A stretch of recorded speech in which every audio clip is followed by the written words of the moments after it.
আউযু বিল্লাহি মিনাশ শাইতানির রাজীম। বিসমিল্লাহির রহমানির রহিম। আলহামদুলিল্লাহ ওয়াসসালাতু ওয়াসসালামু আলা সাইয়্যিদিনা মুহাম্মদ ওয়া আলা আলিহি ওয়া আসহাবিহি ওয়া সাল্লাম তাসলিমান কাসীরা। ইব্রাহিম আলাইহিস সালাম হিজরত করলেন। হিজরত করে তিনি হারানবাসীদেরকে ছেড়ে, তারকা পূজকদেরকে ছেড়ে এবারে যাচ্ছেন মিশরের দিকে। এটা ছিল ইব্রাহিম আলাইহিস সালামের জন্য দ্বিতীয়বার আল্লাহর উদ্দেশ্যে দেশ ত্যাগ করা, হিজরত করা। প্রথমবার হিজরত তিনি করেছিলেন যখন তিনি ব্যাবিলন ছেড়ে ফিলিস্তিনের কেনানের উদ্দেশ্যে রওনা হয়ে গিয়েছিলেন। ইব্রাহিম আলাইহিস সালাম আমরা দেখতে পাই সুবহানাল্লাহ, তিনি একবার বা দুইবার হিজরত করেননি। হিজরতের মতো এই কঠিন এবং কষ্টকর বিষয়টি ইব্রাহিম আলাইহিস সালাম তার সারা জীবনে অসংখ্যবার করেছেন। তার সম্পূর্ণ জীবন তিনি কাটিয়েছেন হিজরতের উপরে। প্রথমবার যখন তিনি হিজরত করলেন, ব্যাবিলন ছেড়ে ফিলিস্তিনের উদ্দেশ্যে রওনা হয়ে গিয়েছিলেন। ব্যাবিলন ত্যাগ করার পূর্বে ইব্রাহিম আলাইহিস সালাম তার নিজের জাতির উদ্দেশ্যে, মুশরিকদের উদ্দেশ্যে একটি ছোট্ট কিন্তু খুবই তাৎপর্যপূর্ণ খুতবা প্রদান করেছেন। ইব্রাহিম আলাইহিস সালামের সেই খুতবা, সেই ভাষণ আমাদের জন্য অত্যন্ত গুরুত্বপূর্ণ, কারণ সেই ভাষণের মধ্যে আমরা যে বিষয়টি সম্পর্কে শিক্ষা লাভ করি সেটা আমাদেরকে দুইটি প্রশ্নের উত্তর প্রদান করে। এক নম্বর, কাফেরদের সাথে আমাদের শত্রুতার কারণ কি, এবং দুই নম্বর হচ্ছে সেই শত্রুতা কতদিন থাকবে। ইব্রাহিম আলাইহিস সালামের সেই সংক্ষিপ্ত ভাষণ থেকে আমরা শিক্ষা লাভ করতে পারি আল ওয়ালা আল বারা সম্পর্কে। আল ওয়ালা আল বারা হচ্ছে আল্লাহর জন্য মিত্রতা, ওয়ালা, এবং বারা বা সম্পর্কচ্ছেদ, আল্লাহর জন্য শত্রুতা। আল্লাহ সুবহানাহু ওয়া তাআলা ইব্রাহিম আলাইহিস সালাম এবং তার সাথীদের সম্পর্কে আমাদেরকে বলছেন, তোমাদের জন্য রয়েছে উসওয়াতুন হাসানা বা উত্তম আদর্শ ইব্রাহিম এবং তার সঙ্গীদের মধ্যে। তোমাদের জন্য ইব্রাহিম এবং তার সঙ্গীদের মধ্যে চমৎকার আদর্শ রয়েছে। তারা তাদের সম্প্রদায়কে বলেছিল, তোমাদের সাথে এবং তোমরা আল্লাহর পরিবর্তে যাদের ইবাদত করছো তাদের সাথে আমাদের কোনো সম্পর্ক নেই। ইব্রাহিম আলাইহিস সালাম স্পষ্ট ভাষায় বলছেন, তোমাদের সাথে এবং তোমরা যাদেরকে আল্লাহর পরিবর্তে ইবাদত করছো অর্থাৎ তাগুতদেরকে, তাদের সাথে আমাদের কোনো সম্পর্ক নেই। সম্পর্কচ্ছেদ ঘোষণা করলেন ইব্রাহিম আলাইহিস সালাম। তিনি আরো বলছেন, আমরা তোমাদেরকে মানি না। এবং তিনি আরো বলছেন, তোমরা এক আল্লাহর প্রতি বিশ্বাস স্থাপন না করলে তোমাদের মধ্যে এবং আমাদের মধ্যে চিরশত্রুতা থাকবে। তোমাদের মধ্যে এবং আমাদের মধ্যে থাকবে চিরশত্রুতা, যতক্ষণ না পর্যন্ত তোমরা এক আল্লাহর প্রতি বিশ্বাস স্থাপন করছো। এরপর ইব্রাহিম আলাইহিস সালাম বললেন, وقال إني ذاهب إلى ربي سيهدين, আমি আমার পালনকর্তার দিকে চললাম, তিনি আমাকে পথ প্রদর্শন করবেন। ইব্রাহিম আলাইহিস সালাম তার দাওয়াতের অভিজ্ঞতার মাধ্যমে যে বাস্তবতাকে উপলব্ধি করতে পেরেছিলেন সেটাই ফুটে উঠেছে এই ভাষণের মধ্যে। ইব্রাহিম আলাইহিস সালাম বললেন, তোমাদের সাথে এবং আমাদের মধ্যে থাকবে চিরশত্রুতা, যতক্ষণ না পর্যন্ত তোমরা এক আল্লাহর উপর বিশ্বাস স্থাপন করছো। তাওহীদের সাথে তাগুতের এই শত্রুতা চিরদিনের, এবং এটা মিটিয়ে দেওয়ার একমাত্র উপায় যদি তারা এক আল্লাহর প্রতি বিশ্বাস স্থাপন করে। ইব্রাহিম আলাইহিস সালাম স্পষ্ট ভাষায় সেই মুশরিকদের সাথে, তাগুতের পূজারীদের সাথে সম্পর্কচ্ছেদ ঘোষণা করলেন। তো শুরুতে ইব্রাহিম আলাইহিস সালাম তাদের সাথে সম্পর্কচ্ছেদ বা শত্রুতা ঘোষণা করেননি, বাড়া ঘোষণা করেননি, বরং তিনি তাদেরকে প্রথম দিকে উত্তম ভাষা হিকমতের সাথে অসাধারণভাবে তাওহীদের দিকে আহ্বান করেছেন। এতটা অসাধারণভাবে ইব্রাহিম আলাইহিস সালাম তাদেরকে তাওহীদের দিকে আহ্বান করেছেন, এমনকি একটা পর্যায়ে তারা নিজেদের ভুলকে বুঝতে শুরু করেছিল, যেন তারা নিজেদের চেতনাকে ফিরে পেয়েছিল।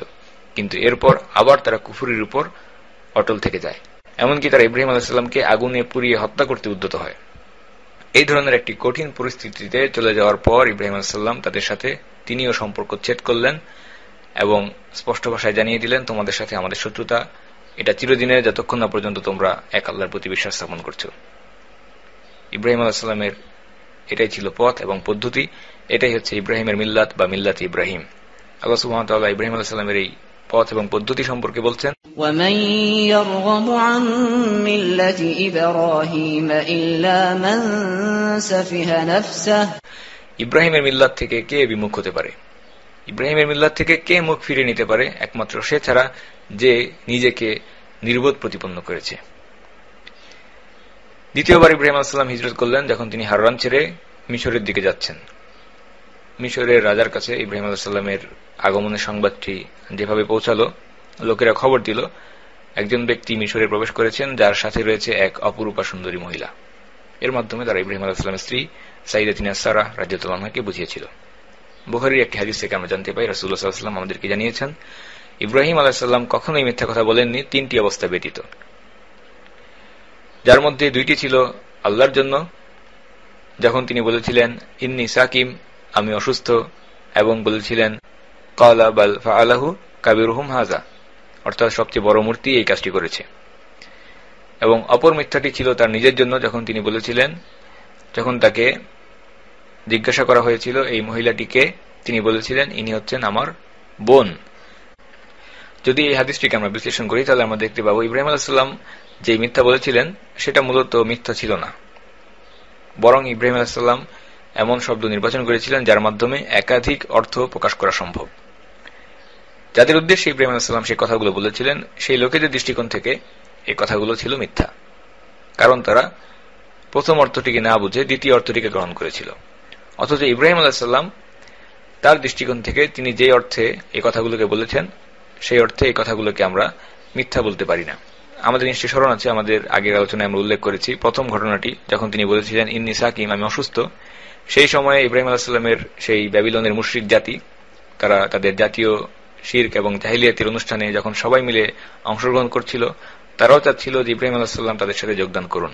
কেন তিনি তাদের সাথে যোগদান করবেন না, কেন তিনি পেছনে পড়ে থাকবেন? এই সম্পর্কে তাকে যখন জিজ্ঞাসা করা হয়েছিল তখন ইব্রাহিম আলাইহিস সালাম বলেছিলেন আমি অসুস্থ, ইন্নী সাকিম।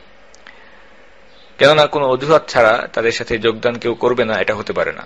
অবশ্যই তাদের উৎসবে তাদের জাতির সবাইকে যোগদান করতে হবে। আর সেই সময় ইব্রাহিম আলাইহিস সালাম চাচ্ছিলেন সেই মূর্তিগুলোর ব্যাপারে একটা ব্যবস্থা গ্রহণ করতে। এই জন্য ইব্রাহিম আলাইহিস সালাম বললেন আমি অসুস্থ। লোকেরা যে অর্থটি বুঝেছিল সেটা হচ্ছে শারীরিক অসুস্থতা, এই কারণে তারা তাকে সেখানে ছেড়ে দিল। কিন্তু ইব্রাহিম আলাইহিস সালাম মূলত যে অর্থটি প্রকাশ করেছিলেন সেটা হচ্ছে এই লোকেরা যে শিরক করছে, জাহিলিয়াতপূর্ণ মূর্খতাপূর্ণ আচরণ করছে, সেই আচরণের প্রতি ইব্রাহিম আলাইহিস সালাম মানসিকভাবে নিজেকে অসুস্থ বোধ করছেন। সুতরাং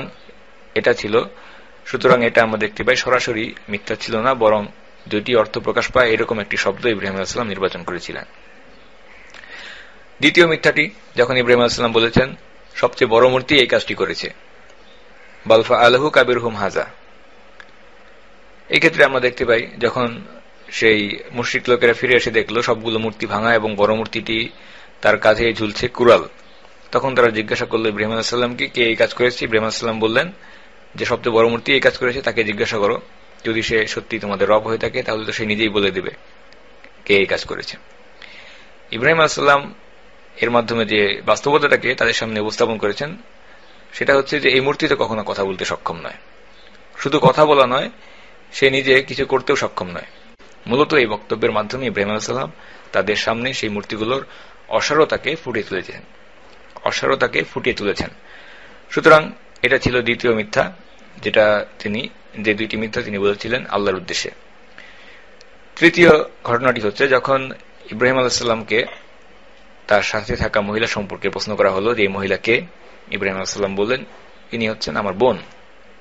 ইব্রাহিম আলাইহিস সালাম এই কথা গোপন করলেন যে সাইয়্যিদাতুনা সারাহ রাদিয়াল্লাহু আনহা তিনি হচ্ছেন তার স্ত্রী, কারণ তিনি বুঝতে পেরেছিলেন যদি তিনি বলতেন যে সারাহ রাদিয়াল্লাহু আনহা তিনি তার স্ত্রী, তাহলে সেই লোকেরা ইব্রাহিম আলাইহিস সালামকে হত্যা করত এবং সারাহ রাদিয়াল্লাহু আনহাকে ধরে নিয়ে মিশরের রাজার কাছে উপহার স্বরূপ পেশ করত। কারণ তারা কখনোই এটা চাইত না যে একজন মহিলার স্বামী জীবিত থাকা অবস্থায় সেই মহিলাকে ধরে নিয়ে অন্য একজন পুরুষের কাছে তারা তুলে দিবে। তো এখানে মিশরে প্রবেশ করার পর ইব্রাহিম আলাইহিস সালাম যখন এই বিষয়টি টের পেলেন তখন তিনি সাইয়্যিদাতুনা সারাহ রাদিয়াল্লাহু আনহার কাছে আসলেন এবং বললেন যে এই মুহূর্তে এই জমিনে তুমি এবং আমি ছাড়া আর কোনো ঈমানদার বান্দা নেই। লোকেরা আমার কাছে এসেছিল এবং তোমার সম্পর্কে আমার কাছে জানতে চেয়েছিল, পরিচয় জানতে চেয়েছিল। আমি বলেছি তুমি আমার বোন। সুতরাং তারা যদি তোমার কাছে প্রশ্ন করে তাদের কাছে আমাকে মিথ্যাবাদী প্রতিপন্ন করো না, তাদেরকে বলবে তুমি আমার বোন। এরপর যখন লোকেরা সাইয়্যিদাতুনা সারাহ রাদিয়াল্লাহু আনহার কাছে আসলো এবং তাকে জিজ্ঞাসা করলো আপনার সাথে থাকা লোকের সাথে আপনার সম্পর্ক কি, সারাহ রাদিয়াল্লাহু আনহা তখন তিনি বললেন তিনি হচ্ছেন আমার ভাই। এরপর লোকেরা ইব্রাহিম আলাইহিস সালাম এবং সাইয়্যিদাতুনা সারাহ তাদের উভয়কে ধরে নিয়ে গেল মিশরের রাজার কাছে। এই ক্ষেত্রে আমরা দেখতে পাই নিঃসন্দেহে সারাহ তিনি ইব্রাহিম আলাইহিস সালামের দ্বীনী বোন ছিলেন বা ইসলামী বোন ছিলেন, কেননা আমরা দেখতে পাই ইব্রাহিম আলাইহিস সালাম বলছেন যে এই মুহূর্তে এই জমিনে তুমি এবং আমি ছাড়া আর কোনো ঈমানদার বান্দা নেই। সুতরাং ইব্রাহিম আলাইহিস সালাম যে অর্থটির প্রতি ইঙ্গিত করেছিলেন সেটা হচ্ছে দ্বীনের ক্ষেত্রে ইব্রাহিম আলাইহিস সালাম এবং সারাহ তারা উভয়ে একে অপরের ভাই বা বোন। যখন সারাহকে ধরে নিয়ে ফেরাউনের কাছে নিয়ে আসা হলো, মিশরের রাজা বা বাদশাহদের উপাধি হচ্ছে ফেরাউন, ফেরাউন কোনো একক ব্যক্তি নয়।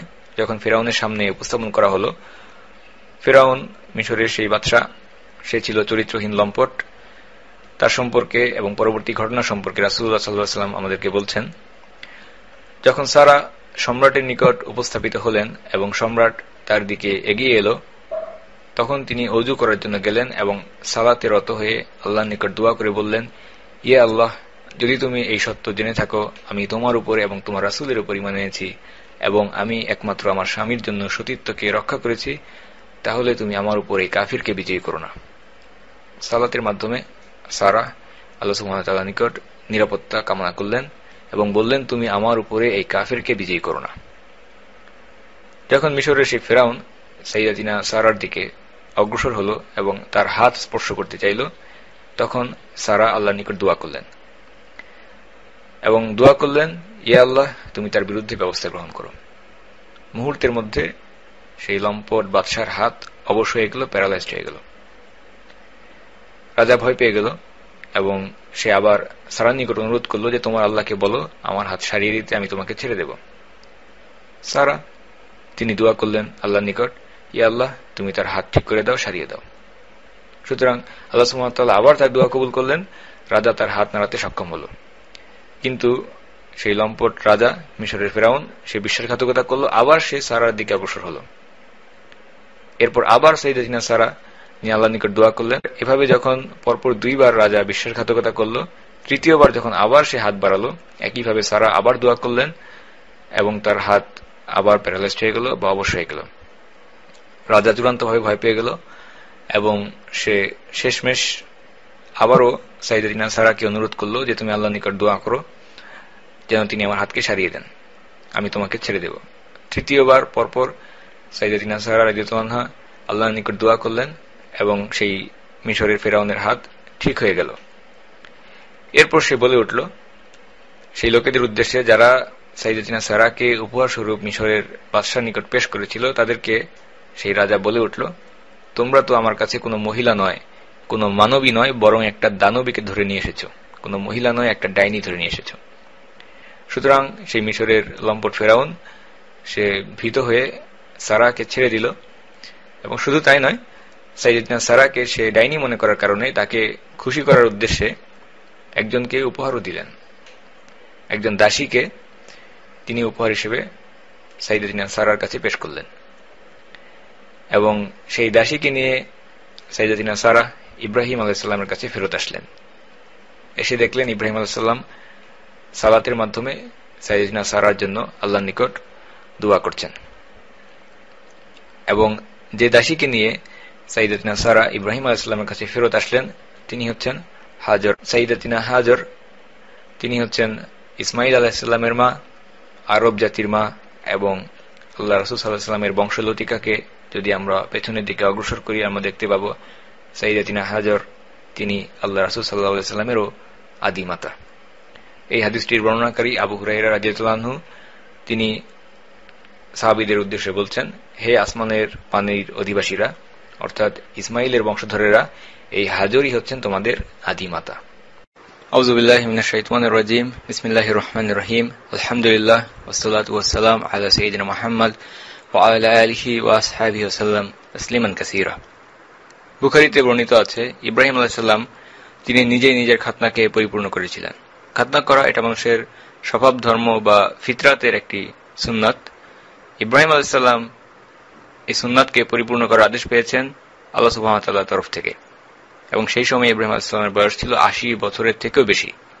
যখন ইব্রাহিম আলাইহিস সালাম ৮০ বছরের থেকেও বেশি বয়স্ক, সেই সময়ে তিনি কোনো ধরনের ব্যথানাশক কিংবা চেতনানাশক ছাড়াই নিজের খাতনা নিজেই সম্পূর্ণ করেছেন। আল্লাহ সুবহানাহু ওয়া তাআলার কাছ থেকে এই আদেশ আসার সাথে সাথেই ইব্রাহিম আলাইহিস সালাম সেটাকে বাস্তবায়িত করেছেন। সেই সময় পর্যন্ত ইব্রাহিম আলাইহিস সালাম নিঃসন্তান ছিলেন। তার বয়স ৮০ বছরেরও বেশি হয়ে গেছে, এরপরও তিনি একটি নিঃসঙ্গ সন্তানহীন সাংসারিক জীবন পার করছিলেন। ইব্রাহিম আলাইহিস সালাম ধৈর্য ধরে অপেক্ষা করছিলেন। ইব্রাহিম আলাইহিস সালামের স্ত্রী সাইয়্যিদাতিনা সারা তিনি ইব্রাহিম আলাইহিস সালামকে বললেন যে আপনি সন্তান লাভের আশায় হাজরাকে স্ত্রী হিসেবে গ্রহণ করতে পারেন। অর্থাৎ সারা তিনি নিজেই ইব্রাহিম আলাইহিস সালামকে অনুমতি দিলেন যে সন্তান লাভের আশায় তিনি যেন হাজরাকে বিয়ে করেন। ইব্রাহিম আলাইহিস সালামকে পরবর্তীতে আল্লাহ সুবহানাহু ওয়া তাআলা দুইজন নেক সন্তানের সুসংবাদ প্রদান করলেন, যাদের একজনকে আল্লাহ সুবহানাহু ওয়া তাআলা বলেছেন গোলাম হালিম এবং অপরজনকে আল্লাহ সুবহানাহু ওয়া তাআলা বলেছেন গোলাম আলিম। গুলাম হালিম এর অর্থ হচ্ছে, হালিম শব্দের অর্থ হচ্ছে শান্ত, ভদ্র প্রকৃতির, ধৈর্যশীল এবং যিনি অনেক সহনশীল। গুলাম হালিম এর মাধ্যমে ইসমাইল আলাইহিসসালামকে বোঝানো হয়েছে এবং ইসহাক আলাইহিসসালামকে আল্লাহ সুবহানাহু ওয়া তাআলা কুরআনে আলিম অর্থাৎ জ্ঞানী বলে বর্ণনা করেছেন। এই প্রসঙ্গে আমরা আরেকটি বিষয় উল্লেখ করতে পারি। বাইবেলে এই বিষয়টি নিয়ে একটি আকর্ষণীয় উক্তি রয়েছে যেটা আমরা শেয়ার করতে পারি, কারণ বাইবেলের সেই উক্তিটি শুধুমাত্র আমাদেরকে ইসমাইল আলাইহিসসালাম সম্পর্কে ধারণা দেয় না, বরং অতিরিক্ত আরো বেশ কিছু তথ্য বর্ণনা করে। বাইবেলের বুক অফ জেনেসিস, সেখানে বাক্যটিতে বলা হয়েছে, As for Ismail, I have heard thee, behold, I have blessed him, and will make him fruitful, and multiply him exceedingly. 12 princes shall he beget, and I will make him into a great nation. যার অর্থ আমরা বলতে পারি, এবং ইসমাইলের ব্যাপারে শুনে রাখো, আমি তাকে অনুগ্রহ করেছি, তাকে বরকতময় করেছি এবং তাকে বহুগুণে বাড়িয়ে দিয়েছি। তার থেকে আমি 12 জন যুবরাজকে বের করব, 12 প্রিন্সেস, যাদেরকে তার বংশধরদের মধ্য থেকে বের করা হবে, এবং তাকে আমি একটি মহান জাতির অন্তর্ভুক্ত করে দেব। সুতরাং বাইবেল থেকে আমরা জানতে পারি ইসমাইল আলাইহিস সালাম সম্পর্কে বলা হয়েছে, ইসমাইল আলাইহিস সালাম তিনি হচ্ছেন অনুগ্রহপ্রাপ্ত। আল্লাহ সুবহানাহু ওয়া তাআলার পক্ষ থেকে তিনি অনুগ্রহ লাভ করেছেন এবং আল্লাহ সুবহানাহু ওয়া তাআলা ইসমাইল আলাইহিস সালামের সন্তানদেরকে বহুগুণে বৃদ্ধি করে দেবেন, তার সন্তানদের বংশ বৃদ্ধি করে দেবেন। এবং আমরা জানি ইসমাইল আলাইহিস সালামের সন্তানরা হচ্ছে আরবরা হচ্ছে ইসমাইল আলাইহিস সালামের সন্তান। এবং আরো বলা হচ্ছে তার বংশধরদের মধ্য থেকে 12 জন যুবরাজ বা 12 প্রিন্সেস, যাদেরকে আল্লাহ সুবহানাহু ওয়া তাআলা নির্বাচিত করবেন, বের করে নিয়ে আসবেন। যেমন একটি হাদিসে আমরা জানতে পারি রাসূলুল্লাহ সাল্লাল্লাহু আলাইহি ওয়াসাল্লাম আমাদেরকে বলেছেন, এই উম্মতের উপরে 12 জন খলিফা হবে এবং তারা প্রত্যেকে হবে কুরাইশ। এই উম্মতের উপরে হবে 12 জন খলিফা এবং তারা প্রত্যেকে হবে কুরাইশ। সুতরাং একদিকে বাইবেলের উক্তি এবং অন্যদিকে রাসূল সাল্লাল্লাহু আলাইহি ওয়াসাল্লামের রেখে যাওয়া হাদিস, এই উভয়ের মধ্যে সমন্বয় করলে আমরা দেখতে পাই সেই 12 জন যুবরাজ বা 12 প্রিন্সেস এর মাধ্যমে মূলত রাসূল সাল্লাল্লাহু আলাইহি ওয়াসাল্লামের হাদিসে বর্ণিত 12 জন খলিফার কথাই বলা হয়েছে। এবং এও বলা হয়েছে রাসূল সাল্লাল্লাহু আলাইহি ওয়াসাল্লাম বলেছেন সেই 12 জন খলিফা তারা প্রত্যেকেই হবেন কুরাইশ। আর আমরা জানি কুরাইশরা হচ্ছে ইসমাইল আলাইহিস সালামের সরাসরি বংশধরদের মধ্যে অন্যতম। সেই 12 জন যুবরাজ বা 12 জন খলিফার মধ্যে 4 জন সম্পর্কে আমরা নিশ্চিত করে বলতে পারি, সেই 4 জন হচ্ছেন আবু বকর, ওমর, উসমান এবং আলী রাদিয়াল্লাহু তাআলা আনহুম। এবং কেউ কেউ পঞ্চম খলিফা হিসেবে ওমর বিন আব্দুল আজিজ রাহিমাহুল্লাহকে অন্তর্ভুক্ত করেছেন। এবং 12 জনের মধ্যে সবার শেষে যিনি আসবেন তার সম্পর্কেও আমরা নিশ্চিতভাবে জানি, তিনি হচ্ছেন আল মাহাদি, ইমাম মাহাদি। কাজে এই দিক থেকে যদি আমরা চিন্তা করি, এই উম্মতের 12 জন খলিফার মধ্যে মাত্র 6 জন সম্পর্কে আমরা নিশ্চিতভাবে বলতে পারছি যে এই 6 জন তারা রাসূল সাল্লাল্লাহু আলাইহি ওয়াসাল্লামের বর্ণিত সেই 12 জন খলিফার মধ্যে হবেন। সেই দিক থেকে চিন্তা করলে আমরা বলতে পারি যে এই উম্মতের মধ্যে এখনো অনেক কল্যাণ এবং অনেক খায়ের অবশিষ্ট রয়েছে। ইসমাইল আলাইহিস সালাম এবং হাজরা আলাইহিস সালাম, তাদেরকে নিয়ে ইব্রাহিম আলাইহিস সালামের জীবনে আরেকটি নতুন অধ্যায়, নতুন পরীক্ষার সূচনা হলো। শিশু ইসমাইলকে নিয়ে ইব্রাহিম আলাইহিস সালাম হাজরা আলাইহিস সালামকে নিয়ে হিজরত করলেন। ইমাম ইবনে হাজার আল আসকালানী রাহিমাহুল্লাহ তিনি ফাথুল বারীতে বলেছেন, যখন ইব্রাহিম আলাইহিস সালাম তার শিশু সন্তান ইসমাইলকে নিয়ে হাজরের সাথে হিজরত করলেন, তখন ইসমাইল আলাইহিস সালামের বয়স ছিল মাত্র 2 বছর। ইব্রাহিম আলাইহিস সালাম হাজরাকে তার সাথে হিজরত করার জন্য বললেন। তারা একটি দীর্ঘ সফরে বের হয়ে পড়লেন। যাত্রাপথে চলতে চলতে হঠাৎ করেই তারা একটি বিশাল মরুভূমির সামনে এসে পড়লেন। অনুর্বর, জনবসতির চিহ্নবিহীন রুক্ষ পরিবেশ, উত্তপ্ত মরুভূমি, কোনো লোকজন নেই, না আছে কোনো আবাসস্থল। চতুর্দিকে বিস্তীর্ণ জনবিরল একটি মরুভূমি। পথ চলতে চলতে হঠাৎ করে একটি জায়গায় ইব্রাহিম আলাইহিস সালাম দাঁড়িয়ে পড়লেন এবং সেখানে হাজরাকে থাকার নির্দেশ দিলেন। পাথেয় হিসেবে তাদেরকে দিলেন সামান্য কিছু খেজুর একটি থলির মধ্যে এবং 1 মশক পানি, সামান্য কিছু খেজুর এবং পানি। এতটুকু দিয়ে ইব্রাহিম আলাইহিস সালাম হাজরা আলাইহিস সালামকে সেখানে রেখে কোনো কথা না বলে ফেরত আসতে থাকেন। চোখের সামনে ঘটনাগুলো কি ঘটছে হাজরা আলাইহিস সালাম তিনি কিছুই বিশ্বাস করতে পারছেন না। কিভাবে এই ধরনের একটি বিস্তীর্ণ মরুভূমির মধ্যে সম্পূর্ণ জনবিরল একটি এলাকায় 2 বছরের শিশু সন্তান সহ একটি মাকে রেখে এসে চলে আসা যায়, যেখানে না আছে কোনো আবাসস্থল, না আছে কোনো জনবসতি কিংবা খাদ্য বা পানীয়েরও কোনো ব্যবস্থা নেই। ইব্রাহিম আলাইহিস সালাম যখন তাদেরকে সেখানে রেখে চলে আসছেন, হাজরা আলাইহিস সালাম তিনি শিশু সন্তান ইসমাইল আলাইহিসসালামকে নিয়ে ইব্রাহিম আলাইহিসসালামের পেছনে পেছনে আসতে লাগলেন এবং প্রশ্ন করতে লাগলেন, আপনি কি আমাদেরকে এখানে ফেলে রেখে চলে যাচ্ছেন? কাদের কাছে আমাদেরকে রেখে যাচ্ছেন? এখানে তো গাছপালা, জনবসতি, লোকজন কিছুই নেই। ইব্রাহিম আলাইহিসসালাম কোনো প্রশ্নের উত্তর দিলেন না, একবার পেছনের দিকে ফিরেও তাকালেন না। হাজরা আলাইহিসসালাম আবার প্রশ্ন করলেন, আপনি আমাদেরকে এখানে কাদের কাছে রেখে যাচ্ছেন? ইব্রাহিম আলাইহিসসালাম তার মতো হেঁটে ফেরত আসছেন। অবশেষে হাজরা আলাইহিসসালাম তাকে বললেন, এই আদেশ এটা কি আল্লাহ আপনাকে দিয়েছেন? ইব্রাহিম আলাইহিসসালাম বললেন, হ্যাঁ, আল্লাহ আমাকে এই আদেশ দিয়েছেন। হাজরা আলাইহিসসালাম তখন বললেন, যদি আল্লাহ আমাদেরকে এই আদেশ দিয়ে থাকেন তাহলে আল্লাহ আমাদেরকে ধ্বংস করবেন না। হাজরা আলাইহিসসালাম বললেন, যদি আল্লাহ আমাদেরকে আদেশ দিয়ে থাকেন এই মরুভূমির মধ্যে আমাদেরকে রেখে আসার জন্য, তাহলে আল্লাহ আমাদেরকে কখনোই ধ্বংস করবেন না। সুবহানাল্লাহ। এই বাক্যের মাধ্যমে আমরা দেখতে পাই হাজরা আলাইহিসসালামের ঈমান এবং তাওয়াক্কুলের এক অনুপম দৃষ্টান্ত আমাদের সামনে ফুটে উঠেছে। হাজরা আলাইহিসসালাম তিনি বলছেন, এরা যদি আল্লাহর আদেশ হয়ে থাকে যে এই রকম একটি এলাকায় জনবসতি নেই, কোনো খাদ্য নেই, পানীয় নেই, কিন্তু আল্লাহ আমাদেরকে আদেশ দিয়েছেন এখানে রেখে আসার জন্য, তাহলে আল্লাহ আমাদের জন্য যথেষ্ট, তিনি আমাদের রক্ষণাবেক্ষণ করবেন, আল্লাহ আমাদেরকে কখনোই ধ্বংস করে দিবেন না।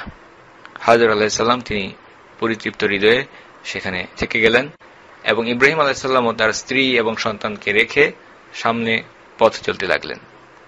ইব্রাহিম আলাইহিসসালাম সামনে অগ্রসর হতে হতে যখন একটি গিরিপথের বাঁকে এসে পৌঁছালেন, যেখান থেকে তার স্ত্রী এবং সন্তানকে আর দেখা যাচ্ছে না, সেই সময়ে তিনি পেছন ফিরে তাকালেন। বর্তমানে যে স্থানে বাইতুল্লাহ কাবাঘর অবস্থিত, সেই স্থানটির দিকে ইব্রাহিম আলাইহিসসালাম মুখোমুখি হয়ে দাঁড়ালেন। এরপর তিনি দুই হাত তুলে আল্লাহ সুবহানাহু ওয়া তাআলার কাছে দোয়া করলেন এবং বললেন, হে আমাদের রব, আমি আমার এক সন্তানকে তোমার পবিত্র গৃহের নিকটে জনবিরল চাষাবাদহীন এক উপত্যকায় রেখে এসেছি, তাদেরকে আবাদ করেছি। হে আমাদের রব, যেন তারা সালাত কায়েম করে। অতঃপর আপনি কিছু মানুষের অন্তরকে তাদের দিকে আকৃষ্ট করে দিন এবং তাদেরকে ফল ফলাদি দ্বারা রুজি দান করুন। সম্ভবত তারা কৃতজ্ঞতা প্রকাশ করবে, যেন তারা কৃতজ্ঞতা প্রকাশ করে। ইব্রাহিম আলাইহিস সালামের দোয়াটা লক্ষ্য করলে আমরা দেখতে পাই, ইব্রাহিম আলাইহিস সালাম এই দোয়ায় সবার প্রথমে কোন বিষয়টি চেয়েছেন? সবার প্রথমে যখন তিনি তার স্ত্রী এবং সন্তানকে একটি জনবিরল রুক্ষ মরুভূমির মধ্যে রেখে আসলেন, যেখানে কোনো আবাদ নেই, অনাবাদী একটি উপত্যকা, সেখানে সবার প্রথমে ইব্রাহিম আলাইহিস সালাম যে বিষয়টি আল্লাহর কাছে বলছেন সেটা হচ্ছে, হে আমাদের রব, যেন তারা সালাত কায়েম করে। তাদেরকে আমি এখানে রেখে আসলাম যেন তারা সালাত কায়েম করে। রব্বানা লিইকিমুস সালাহ। এবং দ্বিতীয়তে ইব্রাহিম আলাইহিস সালাম তাদের সম্পর্কে বলছেন, অতঃপর আপনি কিছু মানুষের অন্তরকে তাদের দিকে আকৃষ্ট করে দিন। সামাজিক যে চাহিদাগুলো সেগুলো যেন তারা পূরণ করতে পারে, এই বিষয়ে ইব্রাহিম আলাইহিস সালাম বলছেন। এরপর আপনি কিছু মানুষের অন্তরকে তাদের দিকে আকৃষ্ট করে দিন এবং সবার শেষে ইব্রাহিম আলাইহিস সালাম বলছেন তাদেরকে রিজিক দান করুন ফল ফলাদি দ্বারা। কাজেই আমরা লক্ষ্য করলে দেখতে পাই, ইব্রাহিম আলাইহিস সালামের জন্য সবচেয়ে জরুরি যে বিষয়টি তিনি চিন্তা করলেন তার স্ত্রী এবং সন্তানদের জন্য, সেটা হচ্ছে যেন তারা সালাত কায়েম রাখে। সবার প্রথমে এই বিষয়টি ইব্রাহিম আলাইহিস সালাম আল্লাহ সুবহানাহু ওয়া তাআলার কাছে দোয়া করছেন। পরবর্তীতে ইব্রাহিম আলাইহিস সালাম সামাজিক প্রয়োজনের জন্য কিছু মানুষের অন্তরকে তাদের দিকে আকৃষ্ট করে দেওয়ার জন্য আল্লাহ সুবহানাহু ওয়া তাআলার কাছে দোয়া করছেন এবং সবার শেষে মানুষের যে জৈবিক চাহিদা, ক্ষুধা, সেই বিষয়টি পূরণ করার জন্য ইব্রাহিম আলাইহিস সালাম বলছেন তাদেরকে রিজিক দান করুন ফল ফলাদির মাধ্যমে। এবং সবগুলো বিষয় কেন ইব্রাহিম আলাইহিস সালাম চাইছেন সেটাও তিনি বলছেন খুবই সুন্দরভাবে, যেন তারা কৃতজ্ঞতা বা শুকরিয়া প্রকাশ করতে পারে। যদি আল্লাহ সুবহানাহু ওয়া তাআলা তাদেরকে এই বিষয়গুলো দেন, আশা করা যায় যে তারা এর শুকরিয়া আদায় করবে। এই ধরনের একটা কঠিন মুহূর্তে যখন কিনা আমরা আমাদের নিজেদের পরিবারের নিরাপত্তার কথাকে সবার প্রথমে চিন্তা করি, খাবার পানীয়ের কথা চিন্তা করি, সেই সময়ে ইব্রাহিম আলাইহিস সালাম ভাবছিলেন সালাতের কথা। একই রকম একটি ঘটনা আমরা দেখতে পাই সাহাবাদের মধ্যে। সাহাবারা আমরা জানি তারা প্রশিক্ষণপ্রাপ্ত হয়েছেন রাসূলুল্লাহ সাল্লাল্লাহু আলাইহি ওয়াসাল্লামের নিজের হাতে। রাসূলুল্লাহ সাল্লাল্লাহু আলাইহি ওয়াসাল্লাম সাহাবাদেরকে একদিন দাজ্জালের ভয়াবহ ফিতনা সম্পর্কে বলছিলেন, তাদেরকে সতর্ক করে দিচ্ছিলেন। আল্লাহ রাসূল সাল্লাল্লাহু আলাইহি ওয়াসাল্লাম বললেন, দাজ্জাল তোমাদের মধ্যে 40 দিন অবস্থান করবে। একদিন হবে একটা বছরের মতো, একটা দিন হবে একটা মাসের মতো, অপর আরেকটি দিন হবে এক সপ্তাহের মতো, এবং বাকি দিনগুলো তোমাদের সাধারণ দিনগুলোর মতোই হবে। দাজ্জালের ভয়াবহ পরীক্ষা, ফিতনা, এই বিষয়গুলো নিয়ে যখন রাসূল সাল্লাল্লাহু আলাইহি ওয়াসাল্লাম আলোচনা করছেন এবং দিবসগুলোর বর্ণনা দিচ্ছেন, সেই বর্ণনা শুনে সাহাবাদের মনে একটি প্রশ্ন জেগে উঠল। একটি দিন যদি হয় এক বছরের মতো, একটি দিন যদি হয় এক মাসের মতো, একটি দিন যদি হয় এক সপ্তাহের মতো, এই বিষয়টি শুনে সাহাবাদের মনে একটি প্রশ্ন জেগে উঠল। কি ছিল সেই প্রশ্নটি? সাহাবারা প্রশ্ন করলেন, যে দিনটা 1 বছরের সমান লম্বা হবে, সেই দিনে আমরা বর্তমানে একদিনের যে পরিমাণ 24 ঘন্টা, সেই একদিনে যেভাবে সালাত আদায় করি সেভাবে সালাত আদায় করাই কি যথেষ্ট হবে? লক্ষ্য করে দেখুন, সাহাবারা প্রশ্ন করছেন সালাত আদায় করা নিয়ে। দাজ্জালের ভয়াবহ ফিতনা, এটা শুনে সাহাবাদের মধ্যে প্রথম যে বিষয়টি নিয়ে চিন্তা ভাবনা জেগে উঠেছিল সেটা হচ্ছে সেই সময়ে, সেই কঠিন পরিস্থিতিতে আমরা কিভাবে সালাত আদায় করব, সময়ের ব্যবধান কতটুকু হবে। সুতরাং নবীদের হাতে যে সমস্ত মানুষেরা তৈরি হয়েছেন, আল্লাহ রাসূল সাল্লাল্লাহু আলাইহি ওয়াসাল্লাম যাদেরকে তৈরি করেছেন, ইব্রাহিম আলাইহিস সালাম তার স্ত্রী এবং সন্তানের জন্য যে দোয়া করছেন, প্রত্যেকের ক্ষেত্রে আমরা দেখতে পাই তাদের জন্য মৌলিক চাহিদা, বেসিক নিড সবার প্রথমে ছিল আধ্যাত্মিক যে প্রয়োজন, একজন বান্দার সাথে আল্লাহ সুবহানাহু ওয়া তাআলার যে সম্পর্ক, স্পিরিচুয়াল নিড, এটা তাদের জন্য সবার আগে প্রয়োজন। এটাই ইব্রাহিম আলাইহিস সালাম সবার প্রথমে দোয়া করে নিশ্চিত করেছেন, হে আমাদের রব, যেন তারা সালাত কায়েম করে। এই জন্যই তো আমি আমার সন্তান এবং স্ত্রীকে একটি চাষাবাদহীন জনবিরল উপত্যকায় রেখে আসলাম, তাদেরকে আবাদ করলাম।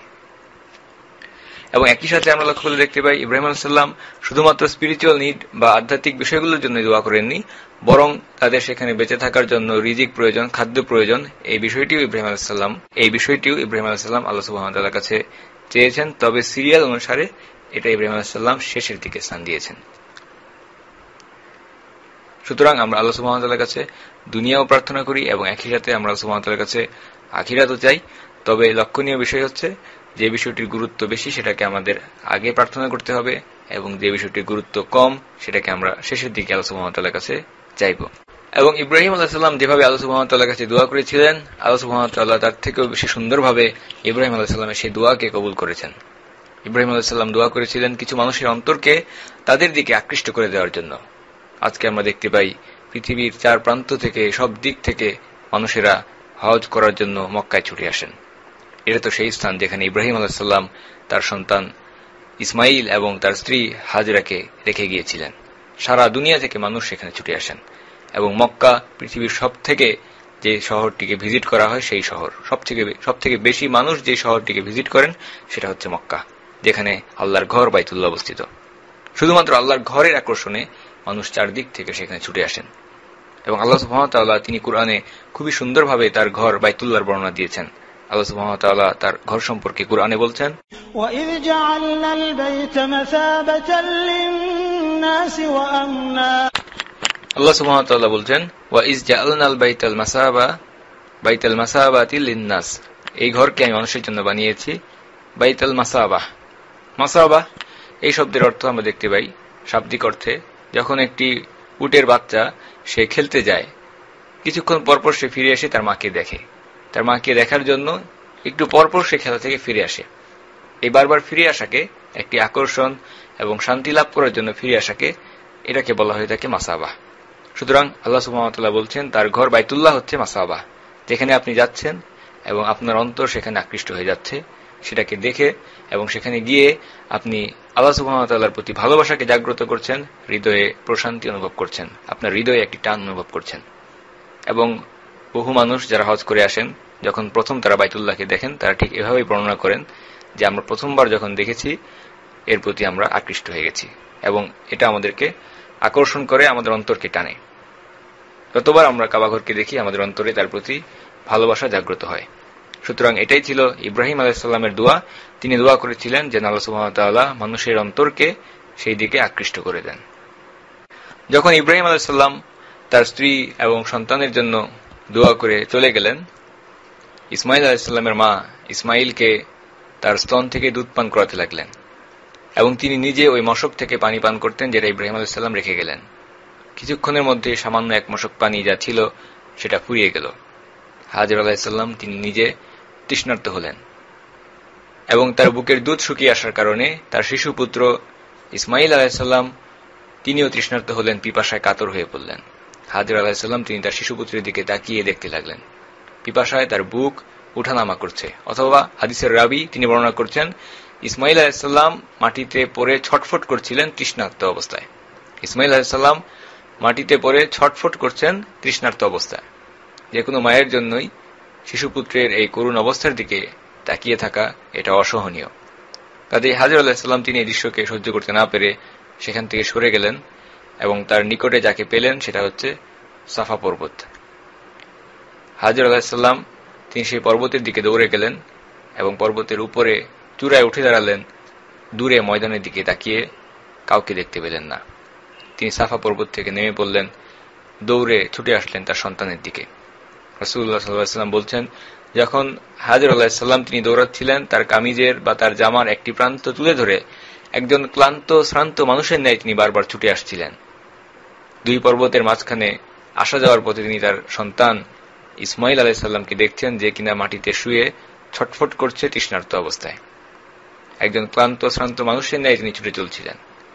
ময়দান অতিক্রম করে হাজর আলাইহিস সালাম তিনি পরবর্তীতে মারওয়া পাহাড়ের উপরে উঠলেন, চূড়ায় উঠলেন, দূরে ময়দানের দিকে তাকালেন, কাউকে তিনি দেখতে পেলেন না। দুইটি পর্বতের মধ্যে এভাবে তিনি 7 বার দৌড়াদৌড়ি করলেন। ইবনে আব্বাস রাদিয়াল্লাহু তাআলা আনহু তিনি বলছেন, রাসূলুল্লাহ সাল্লাল্লাহু আলাইহি ওয়াসাল্লাম বলেছেন, এই জন্যই লোকেরা হজ বা উমরার সময়ে এই দুই পাহাড়ের মধ্যে সাই করে থাকে।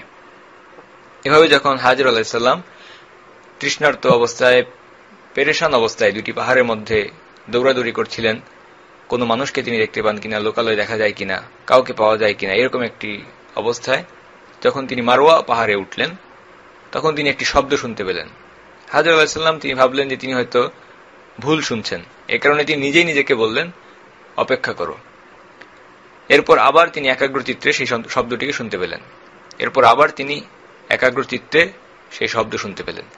তখন তিনি নিজেই নিজেকে বললেন, তুমি তো তোমার শব্দ শুনিয়েছ আর আমিও শুনেছি, যদি তোমার কাছে কোনো সাহায্যকারী থাকে তাহলে আমাকে সাহায্য করো।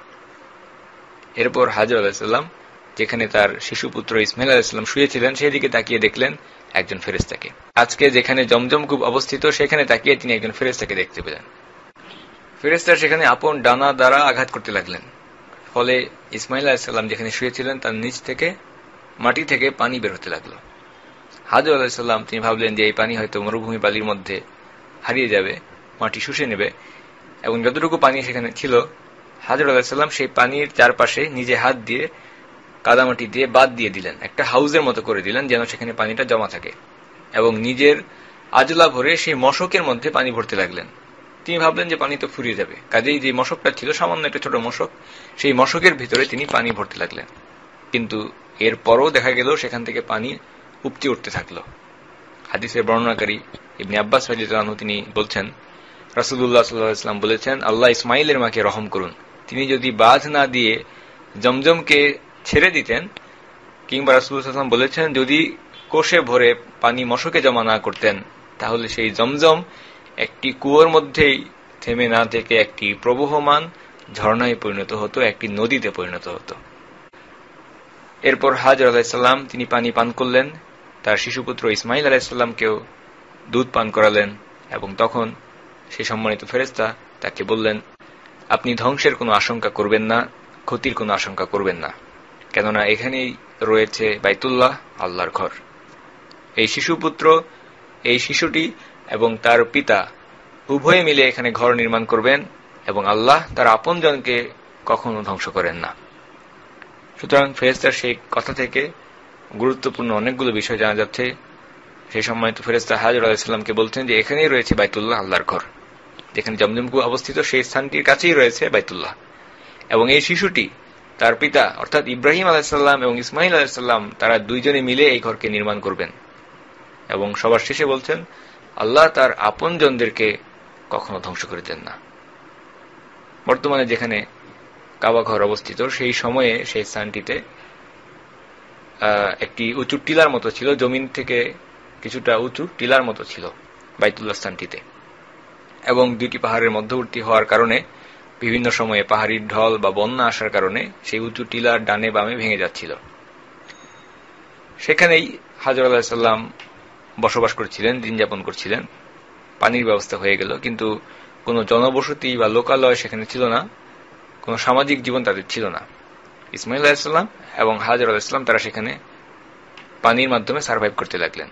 ঘটনাক্রমে ইয়েমেন দেশের যাযাবর জুরহুম গোত্রের একদল লোক, একটি কাফেলা যেখানে জমজম কূপ অবস্থিত সেই স্থানটির কাছ দিয়ে অতিক্রম করছিল। হাদিসের বর্ণনাকারী বলেন যে জুরহুম পরিবারের কিছু লোক কাদা নামক উঁচু ভূমির পথ ধরে এদিকে আসছিল। তারা মক্কার নিচু ভূমিতে অবতরণ করল এবং আকাশের দিকে তাকিয়ে তারা দেখতে পেল যে এক ঝাঁক পাখি চক্র আকারে উঠছে। তারা তখন নিজেদের মধ্যে বলল, যখন এখানে পাখি উঠছে তার মানে নিশ্চয়ই এখানে খাদ্য বা পানীয়ের কোনো সন্ধান আছে। মরুভূমি বা যেখানে জনবিরল এলাকা সেখানে যদি দেখা যায় যে আকাশে পাখি উঠছে, এর অর্থ একটাই, হয়তো সেখানে কোনো খাদ্য আছে অথবা পানীয় আছে। কাজেই সেই কাফেলা থেকে 2 জন লোককে তারা সেই স্থানটিতে কি হয়েছে সেটা তদন্ত করার জন্য পাঠালো। তারা এই পথ ধরে, ময়দানের পথ ধরে বহুবার অতিক্রম করেছে, কিন্তু তারা জানে যে এখানে পানির কোনো উৎস নেই। 2 জন সংবাদবাহক তারা যখন আসলো সেখানে সে দেখতে পেল পানির একটি উৎস সৃষ্টি হয়েছে, একটি কুয়ো সৃষ্টি হয়েছে। ফিরে গিয়ে তারা কাফেলার সবাইকে সংবাদ দিল এখানে পানি পাওয়া গেছে। সংবাদ শুনে কাফেলার সবাই সেই দিকটিতে অগ্রসর হলো। যেহেতু তারা যাযাবর গোত্র ছিল, কাজেই যখন তারা দেখলো এখানে পানির একটি স্থায়ী উৎস, একটি কুয়ো আছে, সেখানে স্থায়ীভাবে বসবাস করার জন্য আগ্রহী হয়ে তারা সেখানে এসে ভিড় করল। হাদিসের বর্ণনাকারী বলছেন, ইসমাইল আলাইহিসসালামের মা সেই পানির উৎসের নিকটেই ছিলেন। তারা এসে বলল, আমরা আপনার নিকটবর্তী স্থানে আপনার কাছাকাছি বসবাস করতে চাই, আপনি আমাদেরকে এর অনুমতি দিবেন কিনা। লক্ষ্য করলে আমরা দেখতে পাই যে একজন নিঃসঙ্গ মহিলা, যার শিশু সন্তান ছাড়া আর কোনো আশ্রয়স্থল বা সহায় কেউ নেই, তার কাছে এসে একটি যাযাবর গোত্র সশস্ত্র লোকেরা এসে অনুমতি চাচ্ছে যে আমরা আপনার কাছে থাকার অনুমতি চাই, আপনি অনুমতি দিবেন কিনা। কাজেই সেখানে এসে তারা যে প্রশ্নটি করল, থাকার জন্য অনুমতি প্রার্থনা, এই প্রশ্নটি তাদের জন্য একটি অদ্ভুত প্রশ্ন, এবং যে উত্তর বা জবাব তারা পেল সেই জবাবও তাদের জন্য একটি অদ্ভুত জবাব। হাজর আলাইহিসসালাম তিনি কি জবাব দিয়েছিলেন? হাজর আলাইহিসসালাম তাদেরকে জবাব দিয়েছিলেন, ঠিক আছে তোমরা এখানে থাকতে পারবে, কিন্তু পানির নিয়ন্ত্রণ, পানির অধিকার এটা আমাদের মধ্যেই থাকবে, তোমাদের নয়। তো এই উত্তরটি কেন অদ্ভুত হলো? কারণ হাজর আলাইহিসসালাম, আমরা বলেছি, তিনি সেখানে বার্গেন করার মতো বা শর্ত দেওয়ার মতো কোনো অবস্থায় ছিলেন না। এরপর তিনি বলছেন যে পানির অধিকার আমাদের কাছে থাকবে, তোমরা পানি দাবি করতে পারবে না। সুতরাং পানির নিয়ন্ত্রণ আমাদের কাছে থাকবে, এটা মেনে নিয়ে যদি তোমরা এখানে জনবসতি স্থাপন করতে চাও, সেই শর্তে তোমরা এখানে থাকতে পারো। জুরহুম গোত্র এই শর্তে রাজি হয়ে গেল। তারা বলল, আমরা রাজি। সুতরাং এভাবে আমরা দেখতে পাচ্ছি যে ইব্রাহিম আলাইহিস সালামের দোয়াগুলো কিভাবে কবুল হচ্ছে। সবার প্রথমে সেখানে পানির ব্যবস্থা হয়ে গেল, এরপর সামাজিক জীবন, কিছু মানুষ জনবসতি সেখানে গড়ে তুলছে, জুরহুম গোত্র সেই স্থানটিতে থাকতে শুরু করল। এটাই ছিল সেই জনবিরল উপত্যকায় মানব বসতির সূত্রপাত। ইবনে আব্বাস রাদিয়াল্লাহু আনহু তিনি বলছেন, রাসূলুল্লাহ সাল্লাল্লাহু আলাইহি ওয়াসাল্লাম বলেছেন, এই ঘটনাটি ইসমাঈল আলাইহিস সালামের মাকে একটি সুযোগ এনে দিল এবং তিনি মানুষের সাহায্য চেয়েছিলেন। এরপর তারা সেখানে বসতি গড়ে তুলল এবং সেই গোত্রের লোকেরা তাদের পরিবার পরিজনদের নিকটেও সংবাদ পাঠালো। তারাও সেখানে এসে বসবাস করতে লাগলো।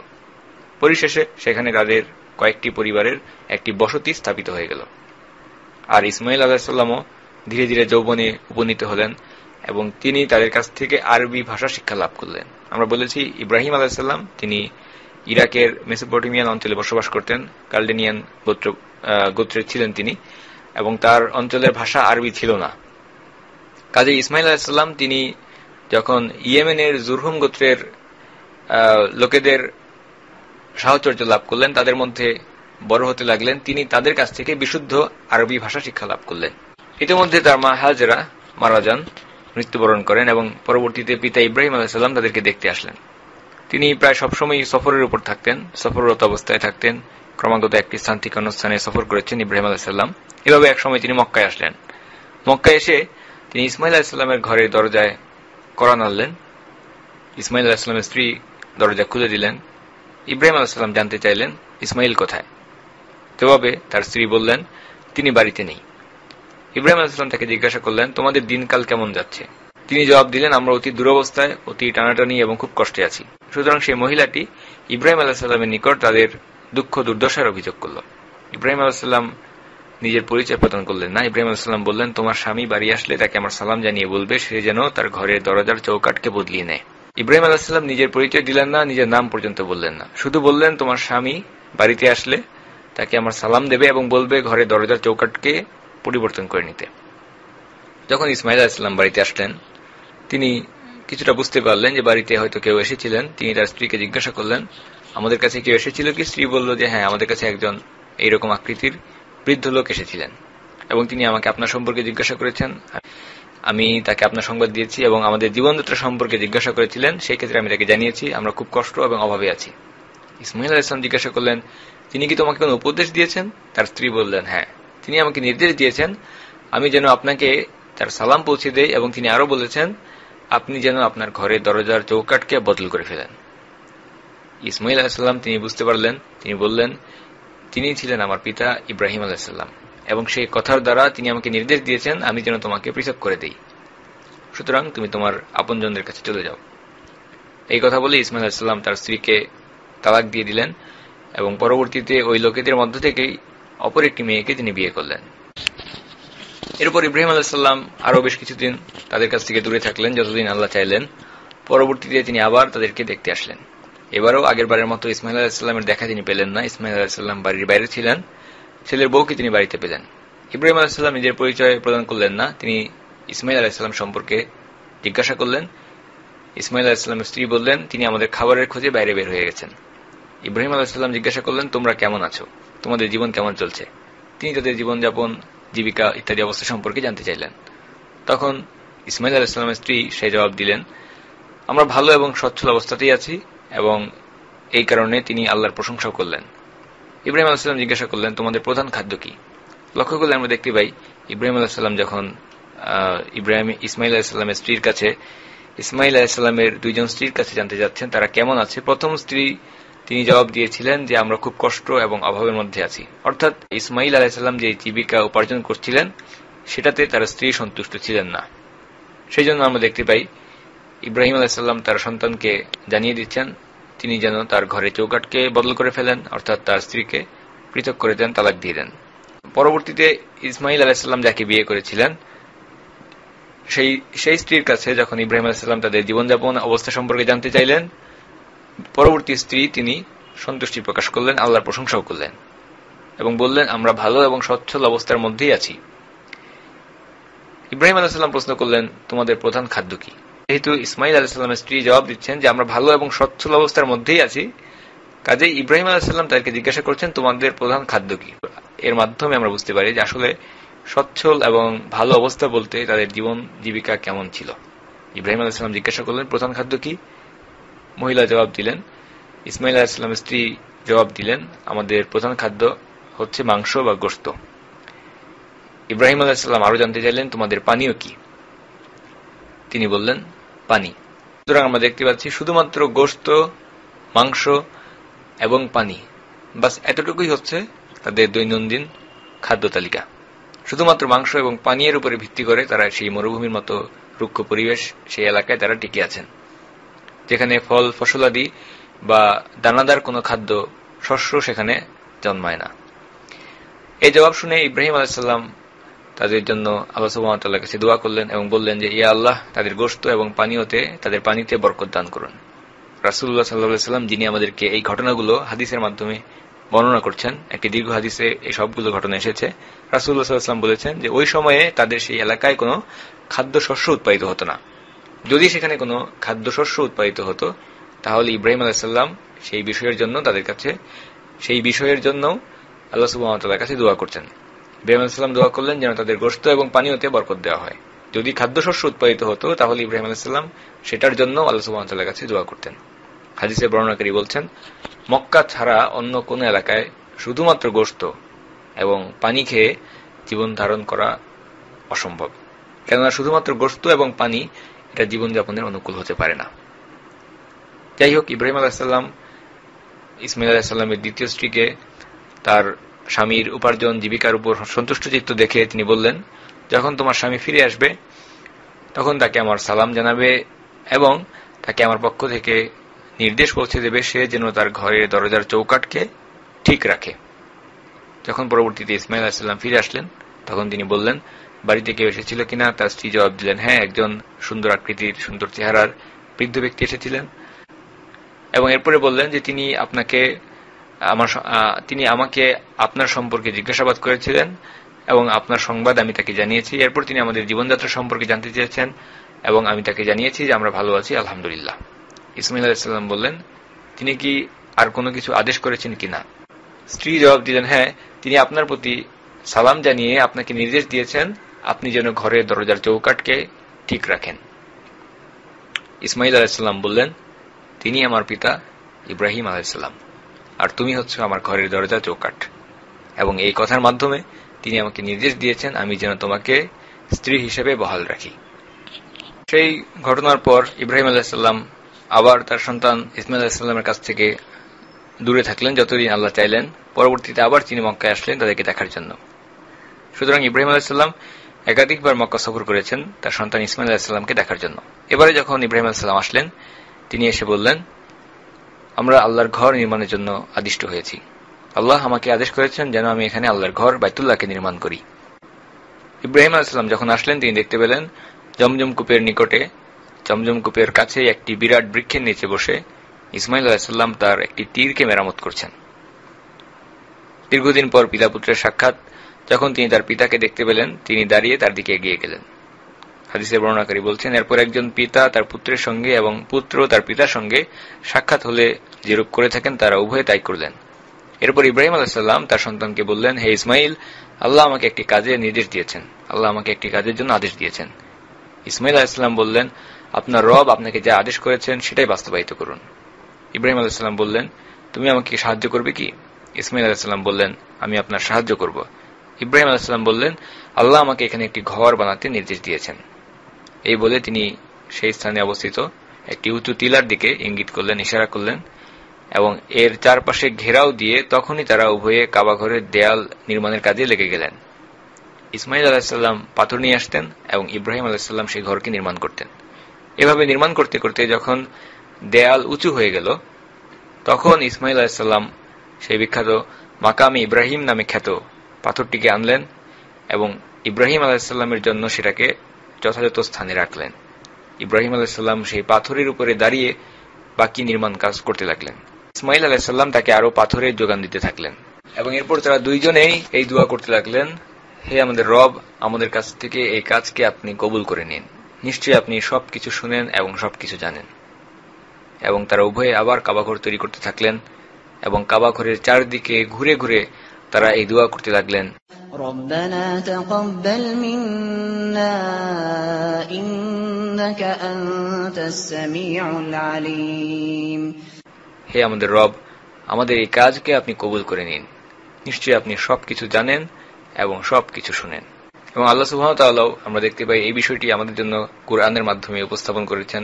ইব্রাহিম আলাইহিস সালামের কাবাঘর নির্মাণের ঘটনাটি আল্লাহ সুবহানাহু ওয়া তাআলা কুরআনে বলেছেন, আমি এই ঘরকে মানুষের জন্য মাসাবাহ বা সম্মেলনস্থল এবং শান্তির আলোয় করলাম এবং তোমরা ইব্রাহিমের দাঁড়ানোর স্থানটিকে সালাতের জায়গা বানাও। এবং আমি ইব্রাহিম এবং ইসমাইলকে আদেশ করলাম, তোমরা আমার গৃহকে তাওয়াফকারী, অবস্থানকারী এবং রুকু সিজদাকারীদের জন্য পবিত্র করে রাখো। وَإِذْ قَالَ إِبْرَاهِيمُ رَبِّ اجْعَلْ هَذَا بَلَدًا آمِنًا وَارْزُقْ أَهْلَهُ مِنَ الثَّمَرَاتِ مَنْ آمَنَ مِنْهُمْ بِاللَّهِ وَالْيَوْمِ الْآخِرِ। ইব্রাহিম আলাইহিস সালাম তিনি বললেন, হে আমাদের রব, এই স্থানকে তুমি শান্তির স্থান করো এবং এর অধিবাসীদের মধ্যে যারা আল্লাহ এবং কিয়ামতে বিশ্বাস করে তাদেরকে ফল ফলাদি দ্বারা রিজিক দান করো। قال ومن كفر فأمتعه قليلا ثم أضطره إلى عذاب النار وبئس المصير। আল্লাহ সুবহানাহু ওয়া তাআলা বললেন, যারা অবিশ্বাস করে আমি তাদেরকেও কিছুদিন ফায়দা ভোগ করার সুযোগ দেব, অতঃপর তাদেরকে বল প্রয়োগ করে জাহান্নামের আযাবে ঠেলে দেব, সেটাই হচ্ছে নিকৃষ্ট বাসস্থান। وَإِذْ يَرْفَعُ إِبْرَاهِيمُ الْقَوَاعِدَ مِنَ الْبَيْتِ وَإِسْمَاعِيلُ رَبَّنَا تَقَبَّلْ مِنَّا إِنَّكَ أَنْتَ السَّمِيعُ الْعَلِيمُ। স্মরণ করো যখন ইব্রাহিম এবং ইসমাইল এই ঘরের ভিত্তি স্থাপন করেছিল, তারা দোয়া করছিল, রব্বানা তাকাব্বাল মিন্না, হে আমাদের রব, তুমি আমাদের এই কাজকে কবুল করে নাও। রব্বানা তাকাব্বাল মিন্না ইন্নাকা আনতাস সামিউল আলিম, নিশ্চয়ই তুমি শ্রবণকারী, সর্বজ্ঞানী। ইব্রাহিম আলাইহিস সালাম তিনি দোয়া করেছিলেন, রব্বি হাবলি মিনাস সলিহিন, হে আল্লাহ, তুমি আমাকে নেক সন্তান দান করো। ইব্রাহিম আলাইহিস সালাম শুধুমাত্র এটা দোয়া করেননি যে তুমি আমাকে সন্তান দান করো, বরং ইব্রাহিম আলাইহিস সালাম আল্লাহ সুবহানাহু ওয়া তাআলার কাছে দোয়া করেছেন, হে আল্লাহ তুমি আমাকে নেক সন্তান দান করো। ইব্রাহিম আলাইহিস সালাম একটি নিঃসঙ্গ জীবনযাপন করছিলেন, 80 বছরের একজন বৃদ্ধ, কিন্তু কোনো সন্তান নেই। এমনকি এরকম একটা বয়সে চলে গেলে আমরা দেখি মানুষ সন্তান লাভের কোনো আশাই আর রাখেন, আশাকে ছেড়ে দেয়। অথচ এরপরও ইব্রাহিম আলাইহিস সালাম আল্লাহ সুবহানাহু ওয়া তাআলার কাছে দোয়া করছিলেন যে হে আল্লাহ তুমি আমাকে একজন নেক সন্তান দান করো। আল্লাহ সুবহানাহু ওয়া তাআলা তার এই দোয়াকে কবুল করলেন এবং জানিয়ে দিলেন সুসংবাদ, বিশারা জানিয়ে দিলেন। আল্লাহ সুবহানাহু ওয়া তাআলা বললেন, فبشرناه بغلام حليم আমরা তাকে সুসংবাদ দিলাম এমন এক সন্তানের যে হচ্ছে হালিম, গোলাম হালিম। হালিম এই শব্দের অর্থ নম্র, ভদ্র এবং সহনশীল। ইসমাইল আলাইহিস সালামের আখলাক ছিল এরকম। ছোটবেলা থেকে ইসমাইল আলাইহিস সালাম তিনি তার পিতা ইব্রাহিম আলাইহিস সালামের কাছ থেকে দূরে আলাদা মক্কায় বেড়ে উঠছিলেন। ধীরে ধীরে সেখানেই তিনি বড় হতে লাগলেন। অবশেষে যখন তিনি এমন একটা বয়সে পৌঁছে গেলেন যখন তিনি তার পিতার সাথে হাঁটতে পারেন, চলাফেরা করতে পারেন, অর্থাৎ এমন একটা বয়স যখন তিনি নিজেই নিজের ভালো মন্দ বুঝতে পারেন, দায়িত্ব নিতে পারেন, যে বয়সের কথা আল্লাহ সুবহানাহু ওয়া তাআলা কুরআনে উল্লেখ করেছেন। আল্লাহ সুবহানাহু ওয়া তাআলা বলছেন, فلما بلغ معه السعي قال يا بني إني أرى في المنام أني أذبحك। যখন তার সন্তান তার সাথে চলাফেরা করার উপযুক্ত হলো, অর্থাৎ ইসমাইল আলাইহিস সালাম বড় হয়েছেন, বেড়ে উঠেছেন এবং নিজের দায়িত্ব নেওয়া শুরু করেছেন। সুবহানাল্লাহ, সন্তান যখন কিছুটা বড় হতে থাকে, শিশু অবস্থার থেকে যখন কিছুটা বড় হয়, চলাফেরা করতে থাকে, পিতামাতার সন্তানের প্রতি ভালোবাসাটা আরো বৃদ্ধি পায়। এমনকি পিতামাতা সেই সন্তানকে ঘিরে অনেক স্বপ্ন দেখতে শুরু করে। সন্তানকে ঘিরে পিতামাতা তাদের নিজেদের জীবনের ভবিষ্যৎ প্রতিচ্ছবি দেখা শুরু করে। এরকম একটা বয়সে ইসমাইল আলাইহিস সালাম চলে গেলেন যখন তার পিতার সাথে চলাফেরা করার মতো উপযুক্ত হলেন। সেই সময়ে আল্লাহ সুবহানাহু ওয়া তাআলা ইব্রাহিম আলাইহিস সালামের উপর আরেকটি কঠিন পরীক্ষা ধার্য করলেন।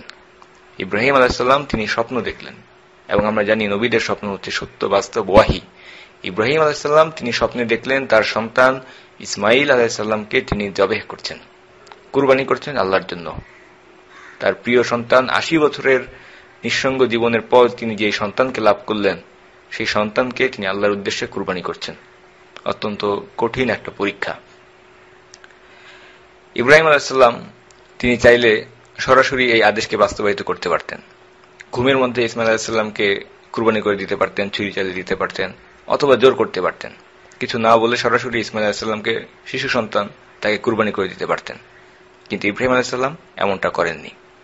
তিনি একজন পিতা সন্তানের প্রতি তার ভালোবাসা রয়েছে, এবং একই সাথে ইব্রাহিম আলাইহিস সালাম তিনি জানেন তার এই সন্তান হচ্ছে নম্র, ভদ্র এবং সহনশীল, গোলাম হালিম।